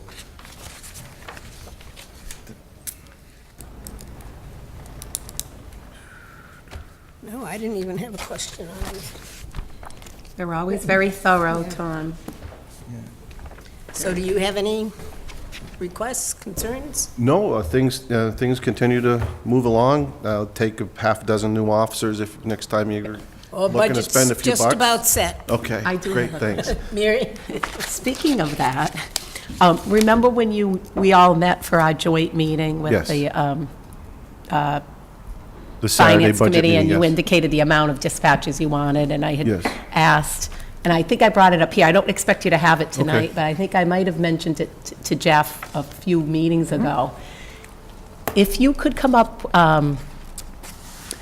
with how the latest addition for the we appropriated the money for a new dispatcher at special town meeting. So I was curious, how many more hours a week now do you have 2 dispatchers? Like, what kind of impact has it provided? So, like, if you can kind of, and I don't expect it off the top of your head, but, I have rough numbers in my head. okay, if you want to share that, like, I want to know from the month before to the month she was hired. I don't have a comparison. Okay, if I can you- only go off of what our current, the new schedule that we'll be going to. The first and second shift will be covering approximately 75% of the shifts with 2 dispatchers. However, our midnight shift is still going to have 1 dispatcher. And if you look at it in its totality, I believe that 33% of the shifts, when you include that, you put that midnight shift component into it, that only 33% of the shifts are going to be covered with 2 dispatchers if you put the entire cycle of mids in there. All right, which is and a I whole nother line. don't But I could expect give you you, to talk up to the top of your head, but I would like to know how it was before, because that will give us a sense of what As far kind of as the- impact, as what far as the- dispatcher. just the Well, when you coverage. came forward, I remember you saying you want 2 dispatchers in terms, for safety purposes. You kind of put it on, so, Well, kind of I like mean- on our shoulders. So hold on. If, I just want to know, well, for example, before that new hire, on the first and second shift, how much was it 50% of the time you had 2 dispatchers, now you have 75? Because that'll give us a sense of what kind of impact adding 1 dispatcher has accomplished. It's great what you're telling us now, but that doesn't tell us, what kind of impact 1 added dispatcher did. So then we can know for the future, because I know you want a few more.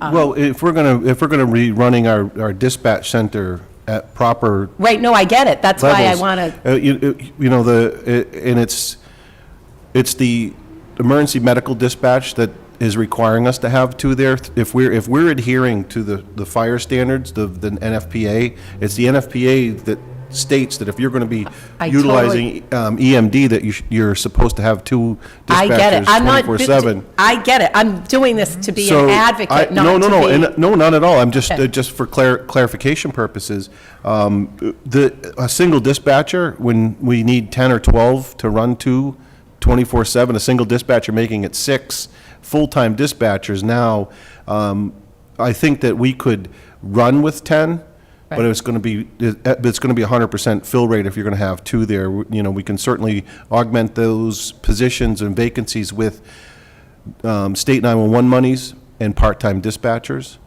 to put that second dispatcher in when all the others are taking the time off. But Yeah. I certainly have been looking at it and thinking about the future proposals and the needs. And I had originally said 10, which would cover that 24-hour, 7-day. However, the reality may be a few more, 2 more or 3 more, only to cover vacancies afterwards, because now you're throwing in all those extra vacation days and all those extra I get it. holidays and personal days. And, again, I think that the town should seriously consider looking into a regional dispatch program or with another community. I know that even if we started the process today, that it's 3 to 5 years out before we're into a regional center with another community. However, I think that's something we should seriously look at, just from the financial standpoint of it. We're not going to lose any coverage.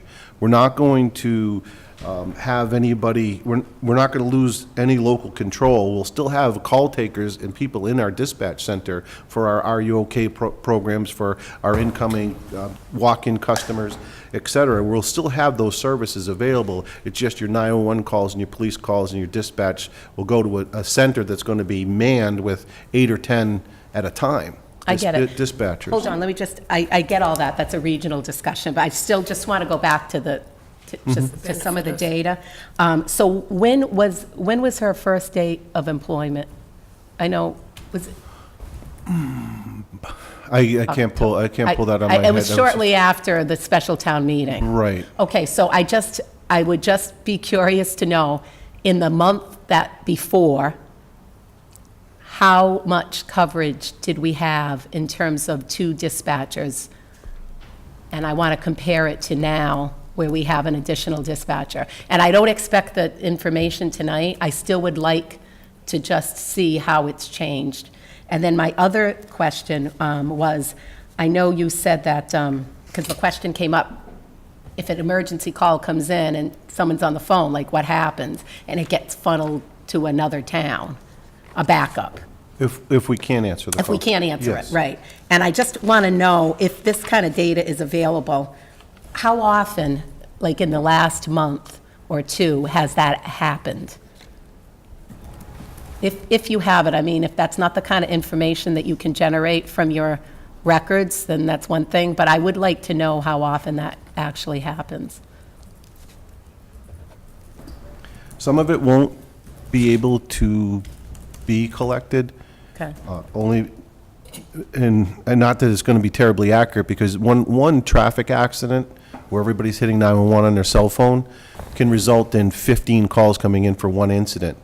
And we may not be able to take all 15 of those calls, and they may get rolled over to another community, but we've already got somebody responding. So to say that the call goes unanswered Okay. is not accurate, It's- because it's it's getting answered, you answered, just need but it's really additional. not physically being answered, because there's 15 of them coming in at one time.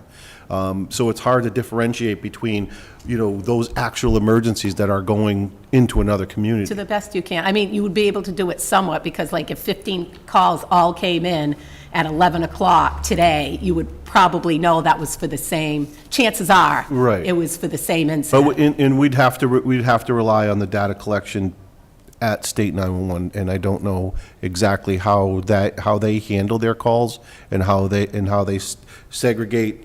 Okay. If you're not rollovers, able to et do it, cetera. you're not. But if you are, I would, that would be helpful. to see it. I would like to see it, because then that helps us, determine when we can get another dispatcher. Okay, So, I'll get to work on that. all right, awesome. I mean, whenever you can. Okay. Okay, anything else? No, Okay, Awesome. thank you. okay. Yeah, thank you. Thank you. Thank you. Have a good holiday. We will hopefully continue with good weather.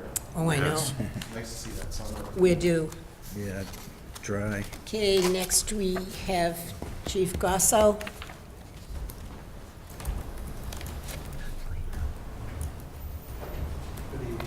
Good evening, Chief.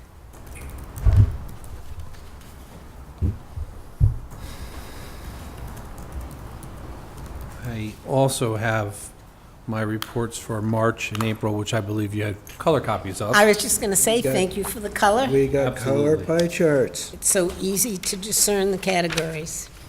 The one thing of note, or two things actually, I want to bring to your attention. One, obviously, the fire on Main Street Easter Sunday morning.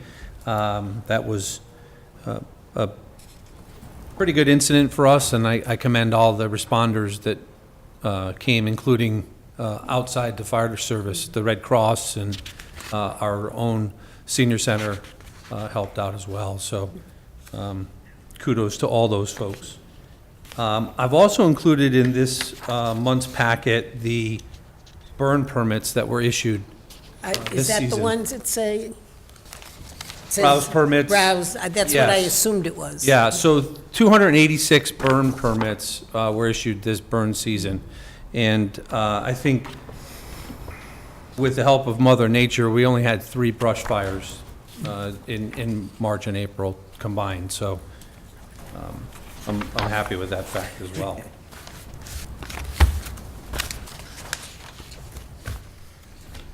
Otherwise, our call volume, the types of calls we're responding to remain fairly consistent. EMS calls, motor vehicle accidents, calls for service. Okay, just Remain fairly consistent. That's good. Does anyone have a question on the March report?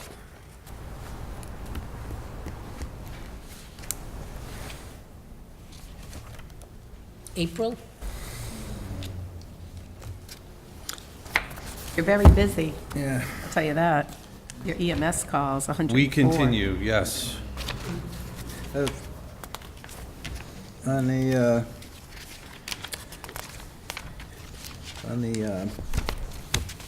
fire, that was on, the Main Street fire, have everybody gotten back in, has everybody gotten back into their home? To the best of my knowledge, yes. I know there was a couple of families who were running into some issues with housing, but I believe all has been rectified. Okay. That's my only question. Okay, do you have any? I do have a couple of things I wanted to just mention. Our new compressor has been delivered and installed. That was the compressor we were awarded on last year's AFG grant. It was installed last Tuesday and Wednesday. We're waiting for results of the air test, which should be in middle of this week, and then we can begin using the compressor. The old compressor will be, there's no value to it, so I will be asking for your consideration to declare that surplus. Yeah, we do it's- have that in correspondence. You do, okay. It's so old, the safety measures are not there, which is one of the main reasons why we upgraded. And in trying to reach out to several departments, both within and outside the state, nobody was really interested in it, so. The new ambulance is in Massachusetts. I spoke with the vendor last Friday. They asked for permission to be able to display it at the New England Fire Chiefs Show next Thursday and Friday at Foxwoods. And I granted that request. I think that's probably a good thing for us. I have a Jeff? question. Okay, Jeff? Does it say Town of Sturbridge on it? It does. Thank you. At least on 3 sides, 3 sides? if not all 4. Not the back. I think it says it on the back, too. Actually, our But not the patch front. is on the back, so it does say it, yeah. Thank you. I expect delivery the first week of June. We have some radios to install when it comes to us, and we should be getting it into service shortly thereafter. So that's good news. I want to give a plug to firefighter Jen Ash and firefighter Matt Bono for their efforts in spearheading a junior fire academy. We're going to hold the 1-week junior fire academy in the month of August, basically a day camp for 13 and 14-year-olds, to give them kind of an orientation about what the fire service is and what we do on a day-to-day basis. So they've put a lot of work into this.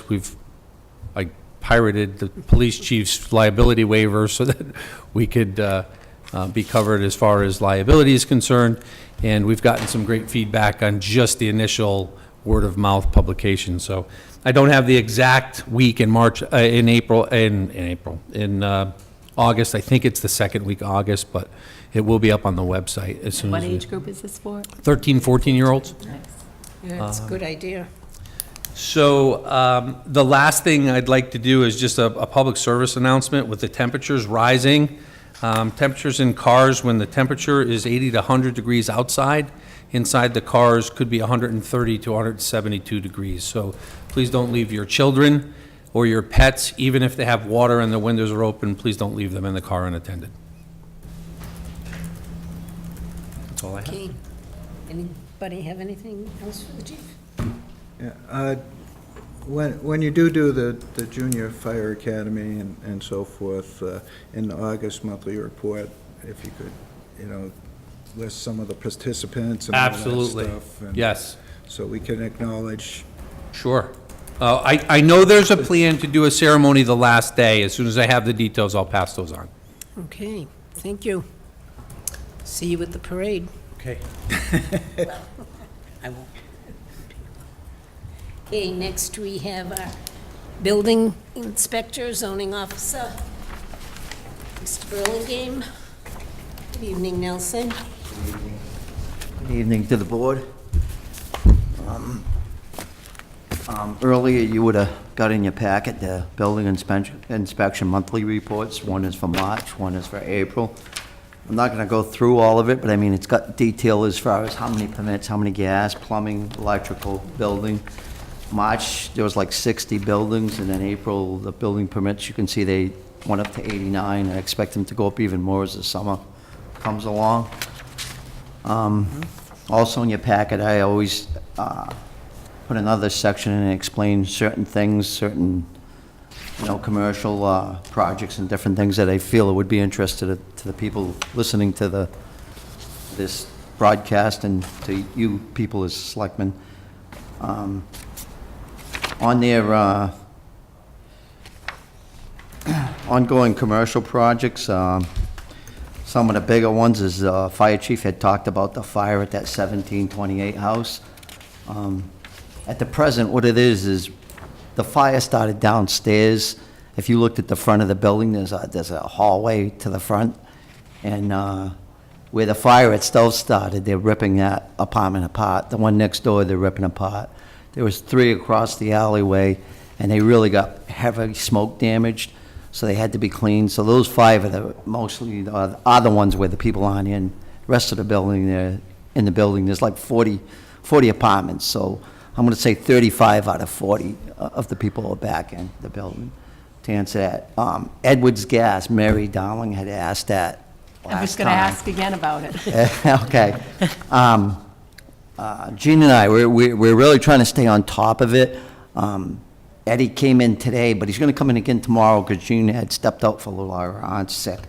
And I know we're going to talk to him, Gene and I, and what we're trying to get him to do is the back where he did that excavating or the site work. It's a little, you can see the dirt and muddy, but he said that he's going to take and he's going to hydro seed it, supposedly, hopefully, he's going to rake it out, hydro seed it, and leave it as grass, because when he did the site plan review, he didn't really say anything about the back, and it kind of surprised all of us, including planning and Gene and everything. Yeah. And Yeah, keep going. Yeah, You have and more? the other thing I asked him about was the buildings, and he still says that he's going to side them to make them look nice in the back. He doesn't want to take them down, but he wants to side them until he figures out what he wants to do with them. I guess he says he's going to use them for storage. Right now, he's looking to planning as far as the convenience store, so I know Jean's talking to him about the convenience store, but she's aware of the grass and planning, so we're going to kind of ask him the same time as he's doing the process of getting the permit for the convenience store. So, should all work out. Can I ask a follow-up on that? Sure. Okay. So a lot of the questions were answered, but, I know there's a lot of there's only one, I don't know if it's a backhoe or whatever, I'm out of my area of knowledge. but Excavator, I believe. Okay, an excavator. Okay. There was a lot of heavy equipment there for a number of weeks, and being a construction site, that doesn't all have to be fenced off. It seemed like... Well, he was supposed to have silt fence up and hay bales, and they had fell down. I went there with Becky from Conservation. We told him to put them back up. He put them back up. We made him sweep the road. There was dirt and silt and everything But in even the like roads. a silt fence is for like conservation purposes, right? Right. I was thinking more, when do you actually need to have like a real fence to stop people from going in or kids from going into the site? Just educate me on that, because to me, it looked like a real construction site that should have had a fence around it and maybe a top hat requirement. I mean, Well, my experience is if it's really close to the road, you would well, see a it is. fence. I mean, their equipment, to me, looked like it needed a fence. Yeah. I'm just saying it the way, and there was more than one for a long time. And a silt fence doesn't stop people from wandering onto the property.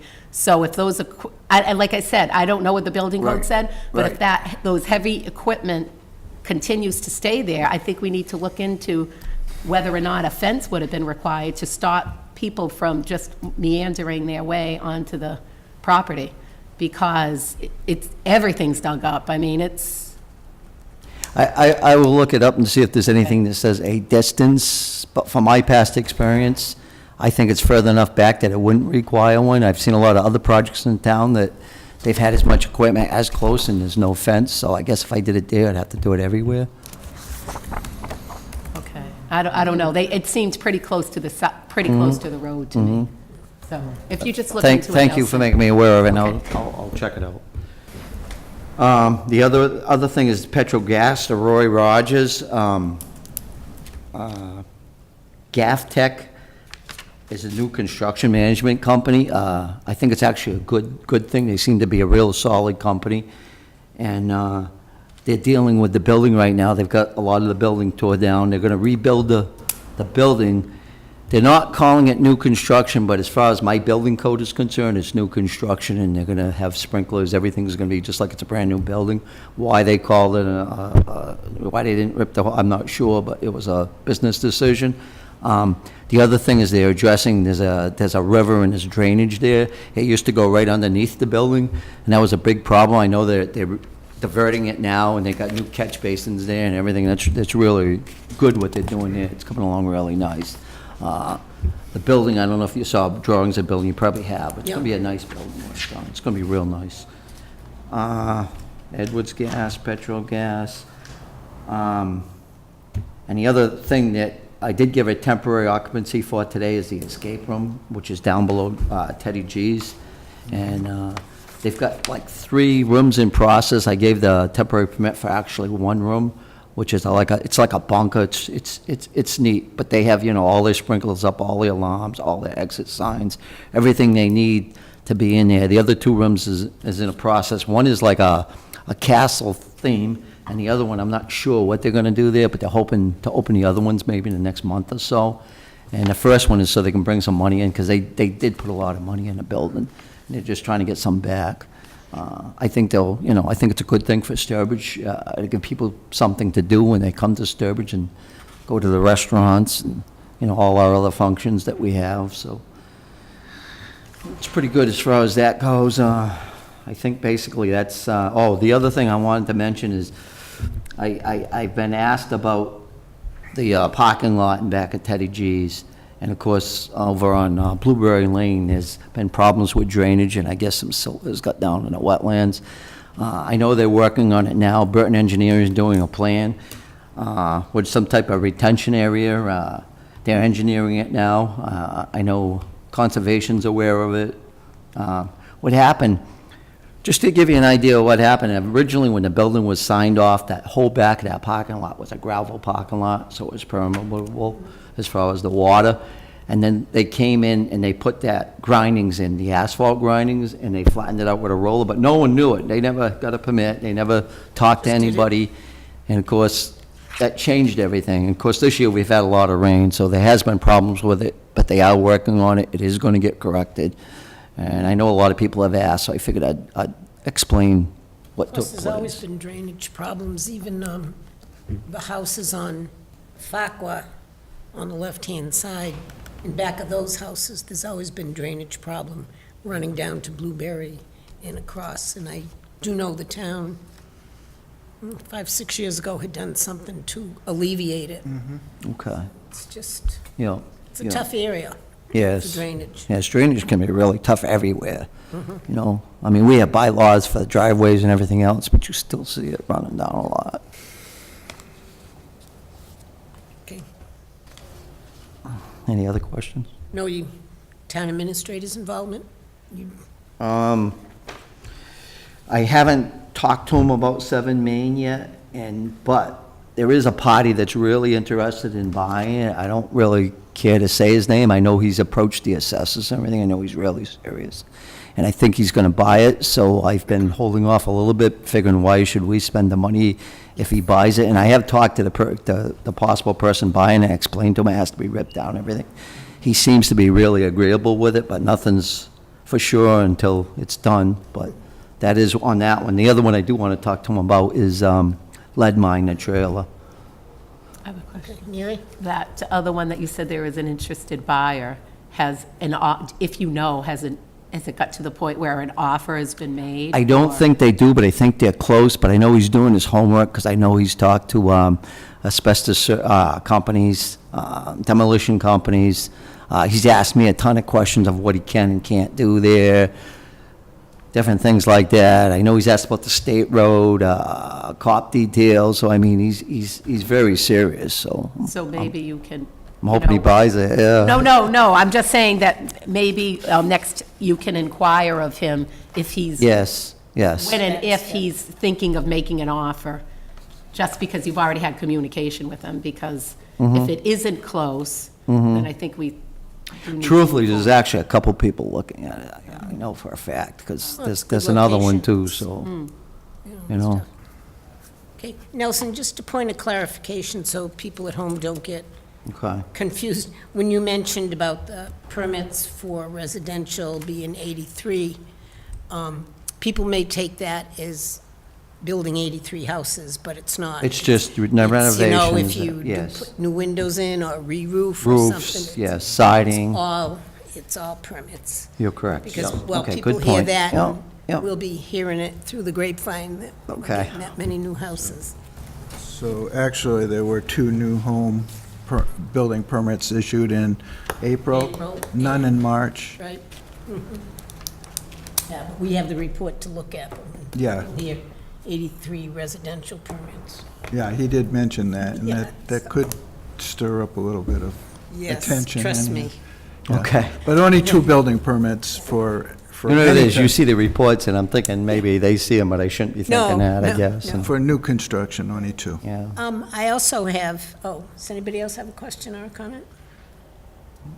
I had a question, Nelson, you know that new building down across from the truck stop?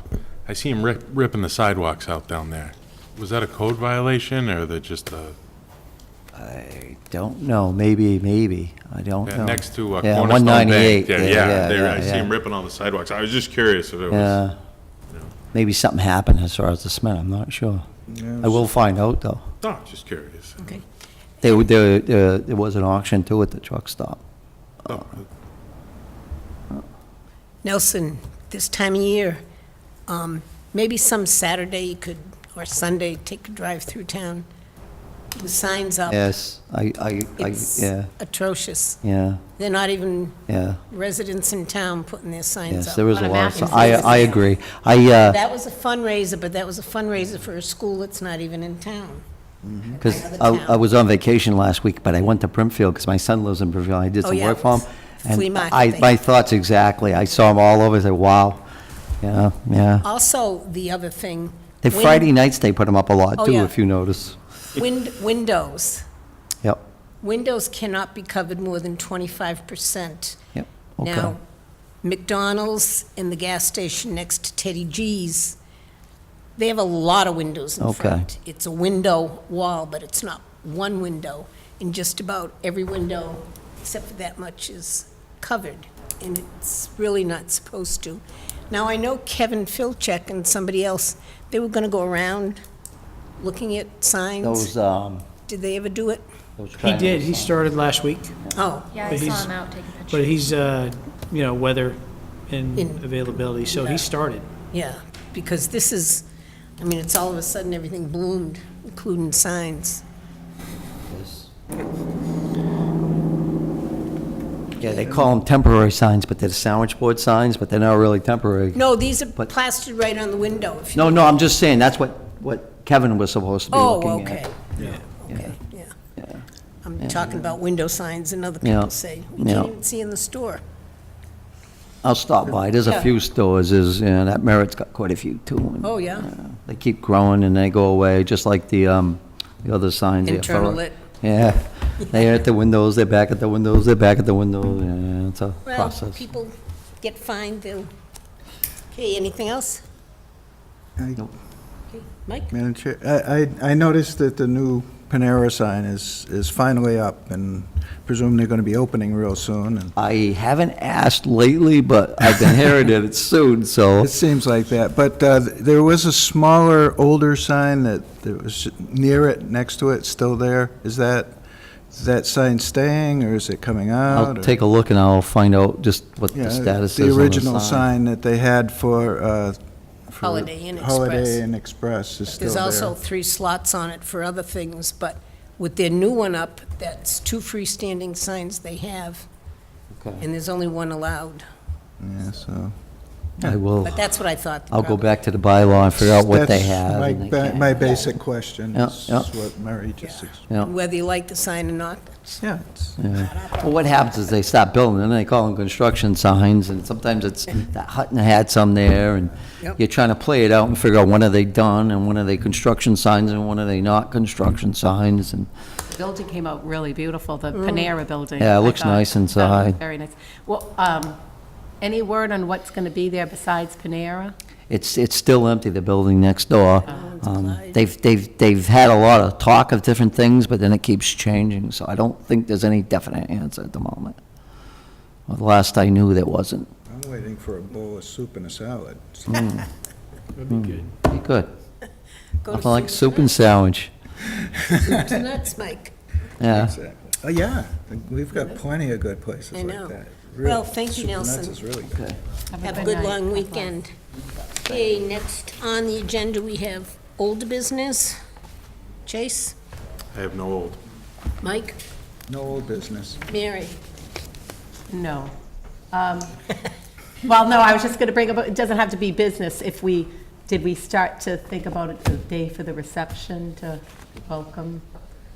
I know we are going to do it Jeff's after. supposed to get back to us. Oh, yeah, I guess it is directed. Have you thought of it? After the, After town meeting, I after know. town meeting, Yeah, so sometime in June-ish. All right. Toward the end, so I can, Yeah, it'll be, tell me when you're back and I'll I pick hate a to week. miss a party. Oh, no, you have to be there, absolutely. So I'll work with Mary on Okay. dates when she's back and then we'll get something together. Nice. Okay, I have no old, new. Chase? No. Mike? Oh, yeah. On the 5th and 6th of June, the Massachusetts Housing Partnership is having at Fort Devens, they're having 2 days of training on affordable housing, and I've signed up to go there. The fee's $100. I'm going regardless of whether the town pays for it or not, but I'd ask if it's okay to get reimbursed for Pass that. that on to the Housing Partnership information. Yeah, I know that they've gotten the information, so if a member of the Housing Partnership wants to go, we would approve. Or they have a budget or for that, or?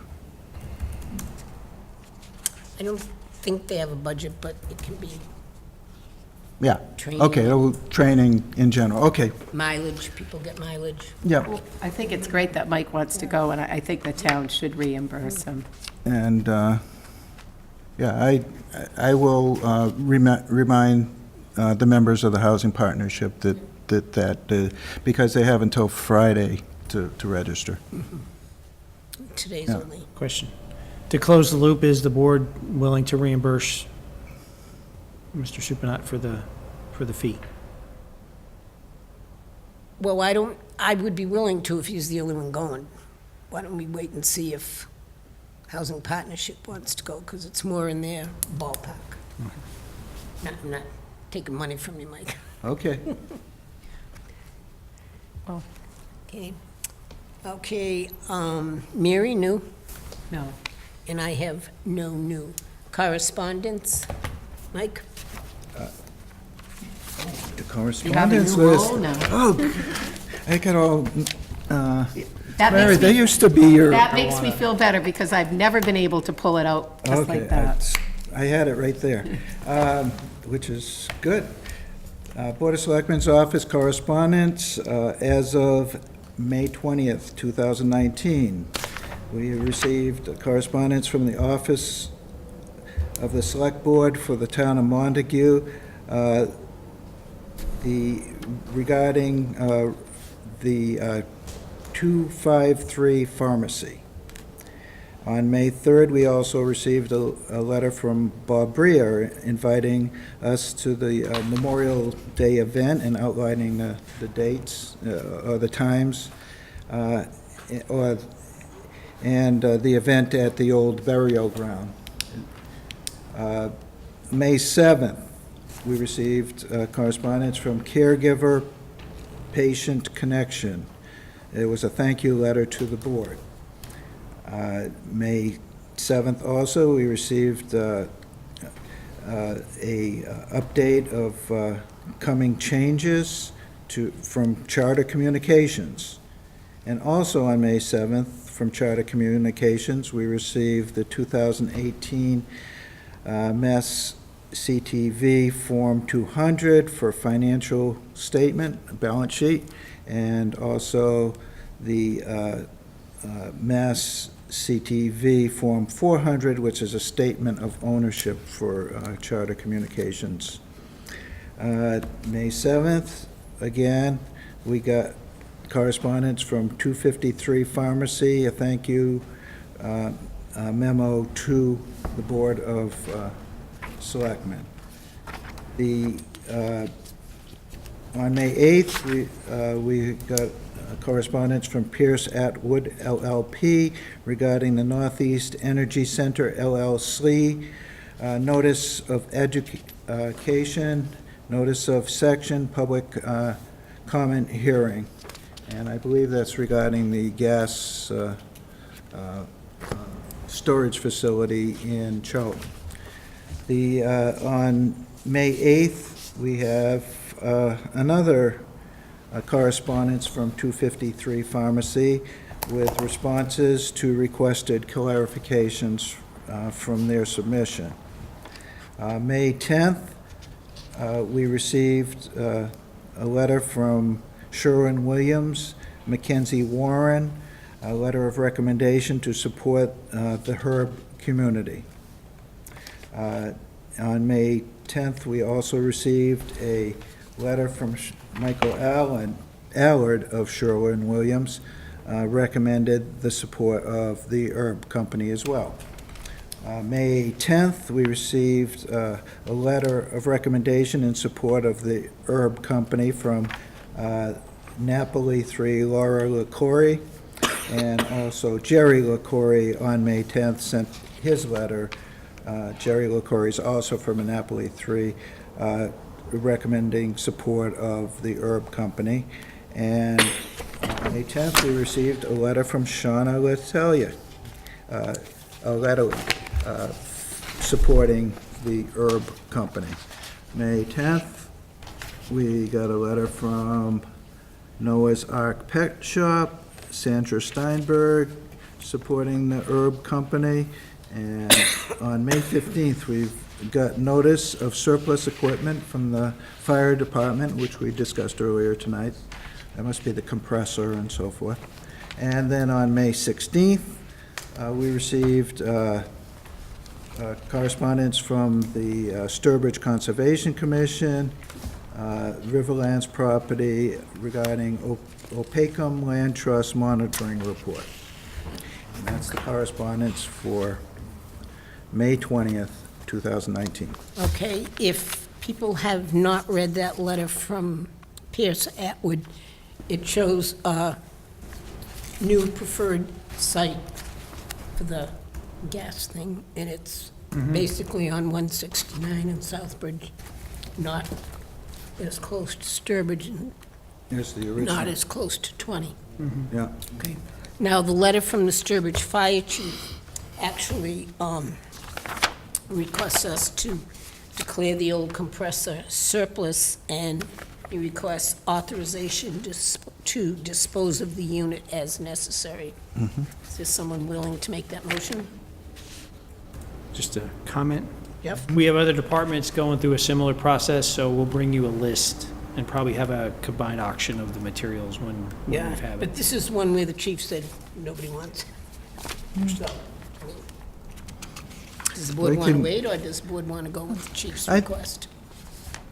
I would prefer to have all at one time, surplus, declare surplus equipment and You can vote to get rid of it, we'll just Yeah. hold it and just hold it and, just put it in the Okay, pile. so okay. If make a you- motion to declare it Okay, surplus. I'll make a motion to declare the The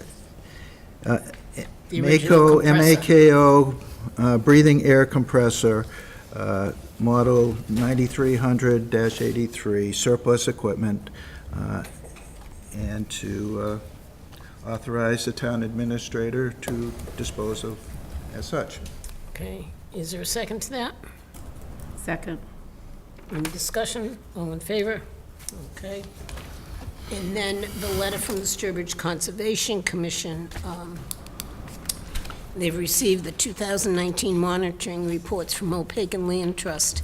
We have also met with Opakam Land Trust to review these reports. As you are aware, Opakam Land Trust is a conservation restriction grantee and conservation restriction holder, on many of our conservation properties.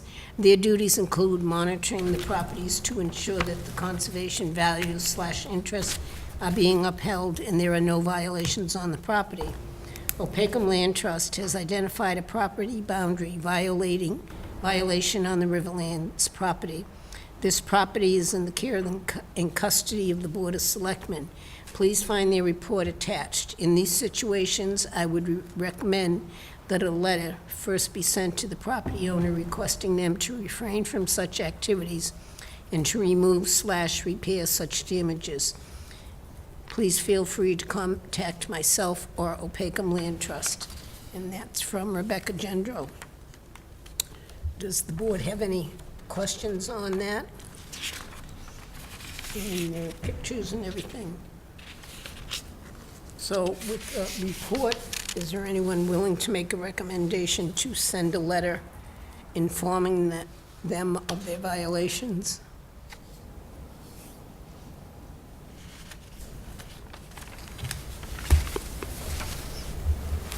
I'll make a recommendation to send the letter of violation. Okay, I'll second it. Any discussion? All those in favor? Okay,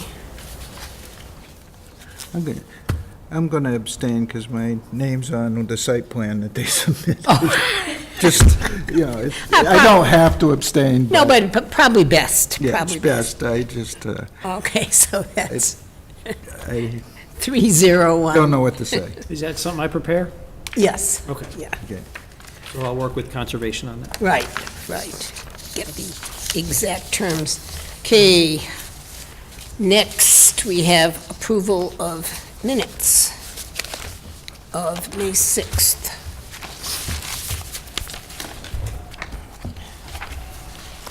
I just have a few typos, Janay. On page 3,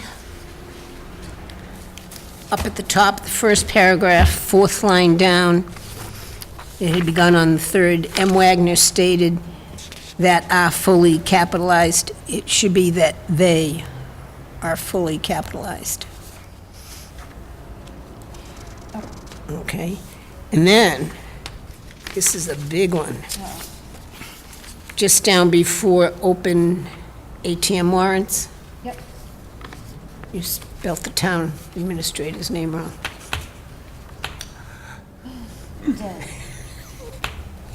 It's okay. Brides. I've been called a lot of things. That one's pretty mellow. Jay Brides. No objection. Okay, and then on page 4, I either don't understand it or it's a typo. Down at the Trails Committee, begins on the first line, T. Chamberlain gave some background regarding the Grand Trunk Trail feasibility study to find routes for a possible rail trail. I think I just tried to type find again. Yeah, so find doesn't belong in there. Does anyone else have anything? I have a Mary? couple. I'm sorry, and there's a few, so I should have emailed you. On the cannabis discussion, could you add, let's see, after the sentence, at the bottom of page 1, caregivers, it ends, resident amount of customers, traffic, and concerns regarding underage persons and edibles.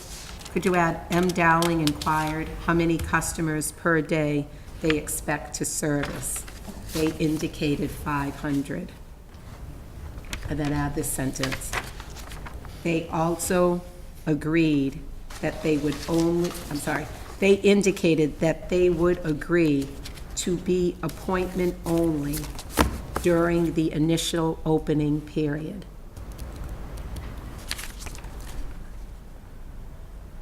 And then on the following page, under 253 organic, at the end of the first paragraph where it ends Montague, could you add M. Wanger asserted that they plan to be an appointment-only facility?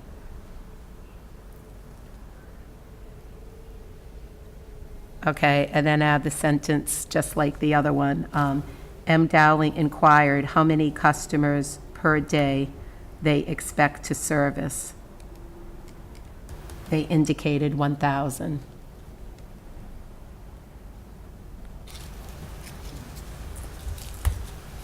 And then under Herb Company, the sentence that ends, the board asked about their traffic study, other locations, and customers per day. Could you add, they indicate, again, the same question. M. Dowling inquired how many customers per day they expect to service. They indicated that it would be difficult to determine. I don't know if they, to the best of my recollection, I don't think they said how many. But I know in later correspondence, in their traffic study, I think they said 250. But I don't know if they said I anything. don't think they said at the meeting. Yeah, and that's it. Okay, does somebody want to make a motion to approve the minutes as amended? Make a motion to approve the minutes as amended. I'll second. Any discussion? I'm sorry. Can I just, No. is it too late? I won't go back. No, and- no, no. Okay. Add the same sentence under Herb Company that says, they indicated that they would agree to be appointment only during the initial opening period. Because I think two of them said initial opening period, and one of them said pharmacy, said appointment only. I took it for all the time, so. Okay, your motion still stand? It does. My second. Sorry. Any more discussion? All in favor? And I have to abstain. Abstain. Abstain, so 301. Under correspondence, I forgot, I received an email from a member of Slack saying that they haven't had a liaison from the Board of Selectmen in quite a while, and they would like it. However, I responded that we don't have liaisons, and it's never been a liaison. A Board of Selectmen member is actually a member of the committee. And I do know we fell behind and we haven't had one. They meet April to October, the third Thursday of the month, so that's not too many meetings. So is there anyone who would like to jump in and join Slack?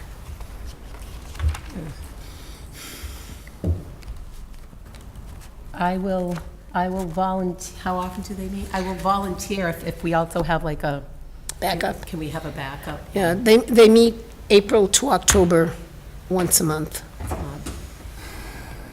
I will. usually the third Thursday.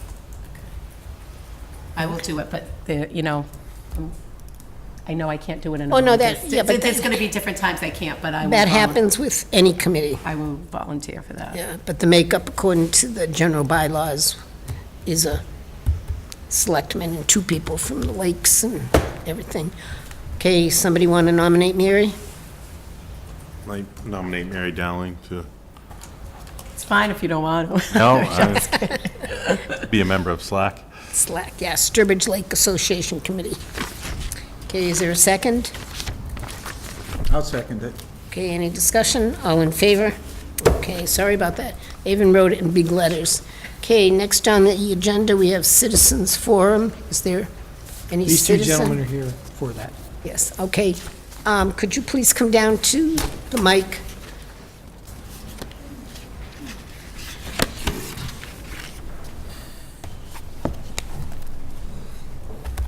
Just hand out for each of you. We are both from the Clearwater Lake Association.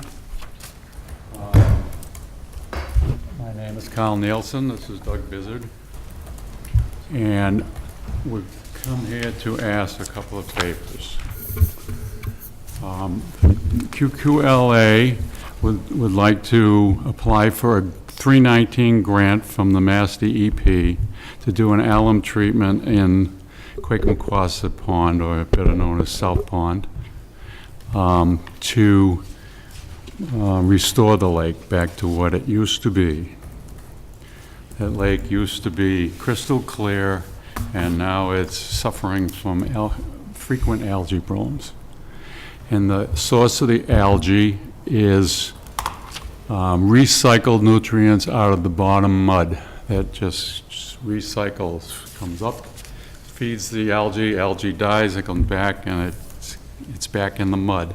An alum treatment is a process that is being used now. It's kind of best management practice for drinking reservoirs and restoration of lakes. Now, it's cost effective.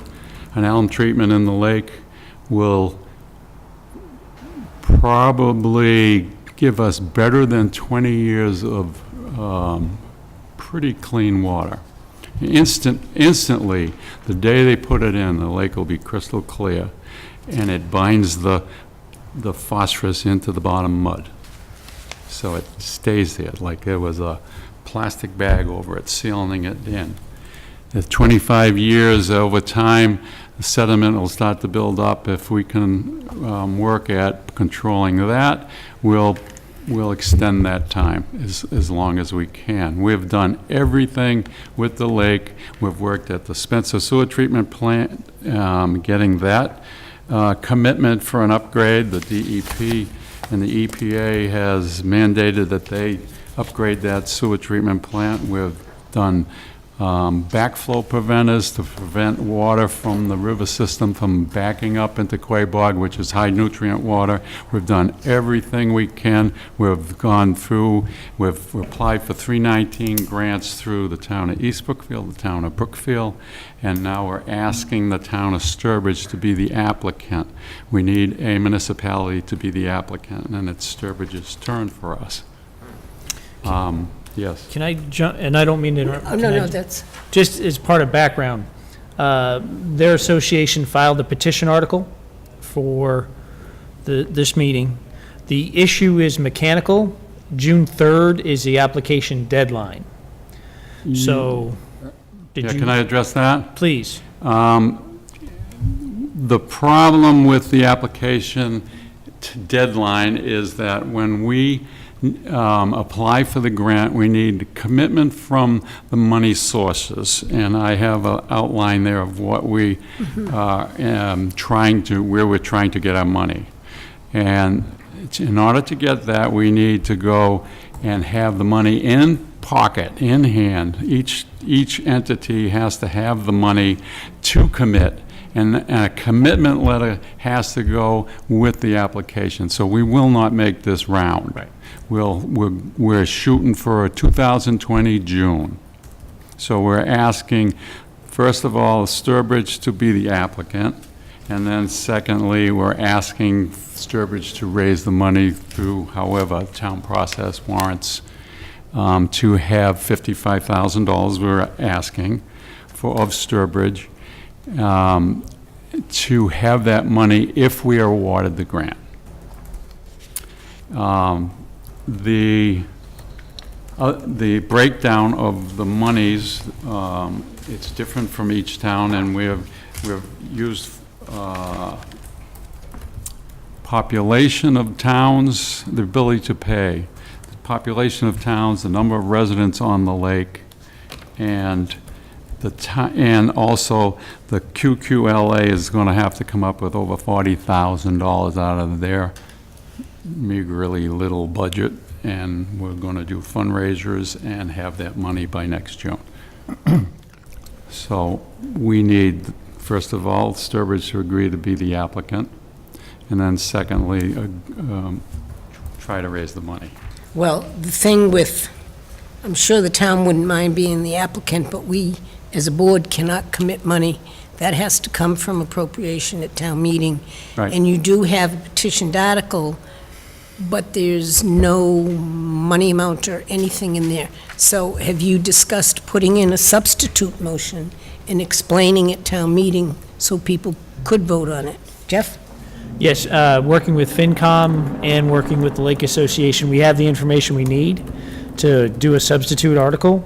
So we're in the process of crafting that through with the attorney to make sure it's sufficient. Okay, because that's one of those things we could vote on just prior to the town meeting. That's why we meet. And to clarify timeline, with a June 2020 application, that would be hopefully awarded fall 2020. The earliest the money would be required, would be expended, would be in the spring of 2021. So that's how that schedules. Other towns, we have requests in, but their cycles are not until fall of this year. Yeah, I know everyone has different town meetings. Jeff, you were going to say something? No, I met with these two gentlemen. I think once the town meeting decides on the Article. on the article, then you can probably commit to being the host of the grant, and then work with these gentlemen over the, winter to prepare the application. Right, that's kind of what we discussed. Yeah, the application will go out and we'll be preparing it in the spring of 2020. And for you to agree to and sign it, I guess. Yeah, so, it all depends on how town meeting votes, Your board has also received in April correspondence in support of this process from the Sturbridge Conservation Yes. Commission and SLAC. Yes. Ed? Mike? I've got a question. You mentioned backwater from the Quabog River Yes. as being in and in place, but isn't that part of the bridge project that's proposed? The bridge project is going to leave that gate there, the flow barrier.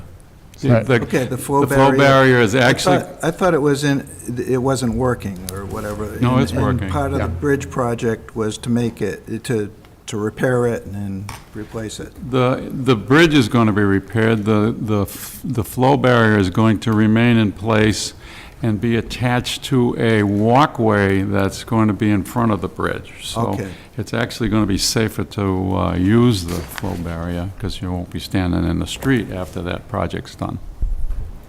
So, Okay, so they're not relocating the barrier or No. something as part of the project? It's No. just, okay. Yeah, that was just, yeah. that was just approved at a MPO meeting. They added that Yeah, that, to one that the town administrator just attended. Yeah. Just that this flow past week. barrier was a 319 grant that it was installed in 91. Okay, Been used since then, and it's been effective. yeah. Yeah, I was under the impression that it was going to be rehabbed and redone. We were hoping to add 18 inches to the height, which is recommended by the DEP, but East Brookfield just won't go for it. They own it. Oh, They own the bridge. We're still pushing to improve it. oh, We'll- okay. We're still trying to get more height on the Yeah, I flow remember barrier. that was something that came across the Board of Selectmen here a while back, is the 18-inch. Yeah. I thought that had all been approved. Well, Oh. See, Still fighting those. things, something tonight. fighting that things battle. take a while. I just have a question. Mary? I support trying to clean up that lake. I'll just start by saying that. That would be great. I just, was it an equation that you used to come up with the three towns' contribution, or was it a little bit of, I don't want to say politics, but I mean, was it not as much? Because when I'm looking, we have 66 homes on the lake, and Brookfield has 49, and yet our contribution is more than double. So I was just curious. I know you said you use the population of the towns and the households on the lake. Right. It seems that it would be reasonable to use the households on the lake. Well, it's also a population of the town in there. There's, Ability to I got the- pay, in the- is that On the why? second page, I have the breakdown of the census that I got from Right. online of the town populations, and then with the homes. Got it. And, there's only 3,000 or just over 3,000 homes in Brookfield, and there's only, actually, the recent report that East Brookfield is less than 2,000 people now, and they're they're committing to Very try few to addresses. raise No, they're committing- 15,000. They're committing Yeah. really more. More, And yes. Brookfield's contributing a little bit less Right. based on their amount of households on the lake. Right. And I was just wondering, so it wasn't a hard, fast formula you used? You No, kind of. it's a grand average, and a lot of heartache in putting together the recommendations of the ratios. So that's what it was. It was a grand average. It was partially addresses on the lake, partially tax base,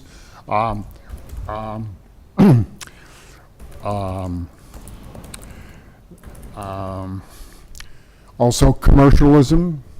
That is what additional commercial facilities support the activity on the lake with regard to added tax base. So East Brookfield was another one, for instance, that has all of the bait shops and the wharfs and the, so a number of considerations went into a grand average. Okay, so I'm not trying to, so it was a little bit of a soft way of coming up. You didn't Yes, take it. I had to put my. No hard assessors science hat to on it. No. It wasn't a hard science. It wasn't based on It's not- percentage of people on the lake. You looked at It's a lot not- of different it's not one factors. equation. Right, Came up with a compromise. exactly. Okay, thank you. Now, on these letters of commitment from the town of Brookfield and the support of the Finance Committee and Selectmen of the town of East Brookfield, have they actually had their town meeting where they've committed the money? No, the East Brookfield, I talked to the selectmen, and they're going to put an article on their special town meeting this fall. Right. The Brookfield is, I believe they're putting an article on their town meeting to raise the Also money. this fall. This fall. Oh, okay, so neither of them have committed money yet? They have no money to Yeah. commit until they raise Yeah, it. They've, And it's, I assume Sturbridge's the same. Right, right. Same situation. We have to ask the people of the town. right. right. So I guess you'll continue working with Jeff up until the town meeting, which is a couple of weeks away, and And Substitute if we motion. bring a consultant to that meeting, will he be allowed to speak on the science? that's always up to the town moderator who he lets speak. Yeah. Yeah. He's pretty good about. You could letting- ask him, you could go through the town administrator and ask him. I'll make a note where I'm actually meeting with him tomorrow about the town meeting, so I'll ask him and And get then his we'll ask feedback. our consultant if he can make it, and then I'll let you know whether he will or not, but we can speak for it, but if some scientific question comes up, like some people are afraid of chemicals, Oh, yeah, and they hear, but this is stuff used in drinking reservoirs. It's, it just sinks right to the bottom, and right. Takes And of care course, And what are all those of people? all of that technical background was cleared in the Conservation Commission phase anyway. So we knew that's where we had to start. So that's where we started. with water. Thank you. Okay, so, good luck. We'll see you at town meeting. thank you. That's an awful lot of help. Okay, is there a motion? Priscilla's not here. Motion to adjourn meeting? Is there a second? I'll second it. Okay. Any discussion? You want me to second All it? in favor? 4-0. Wonderful. The longer one. It's all my. So how long are you going to be?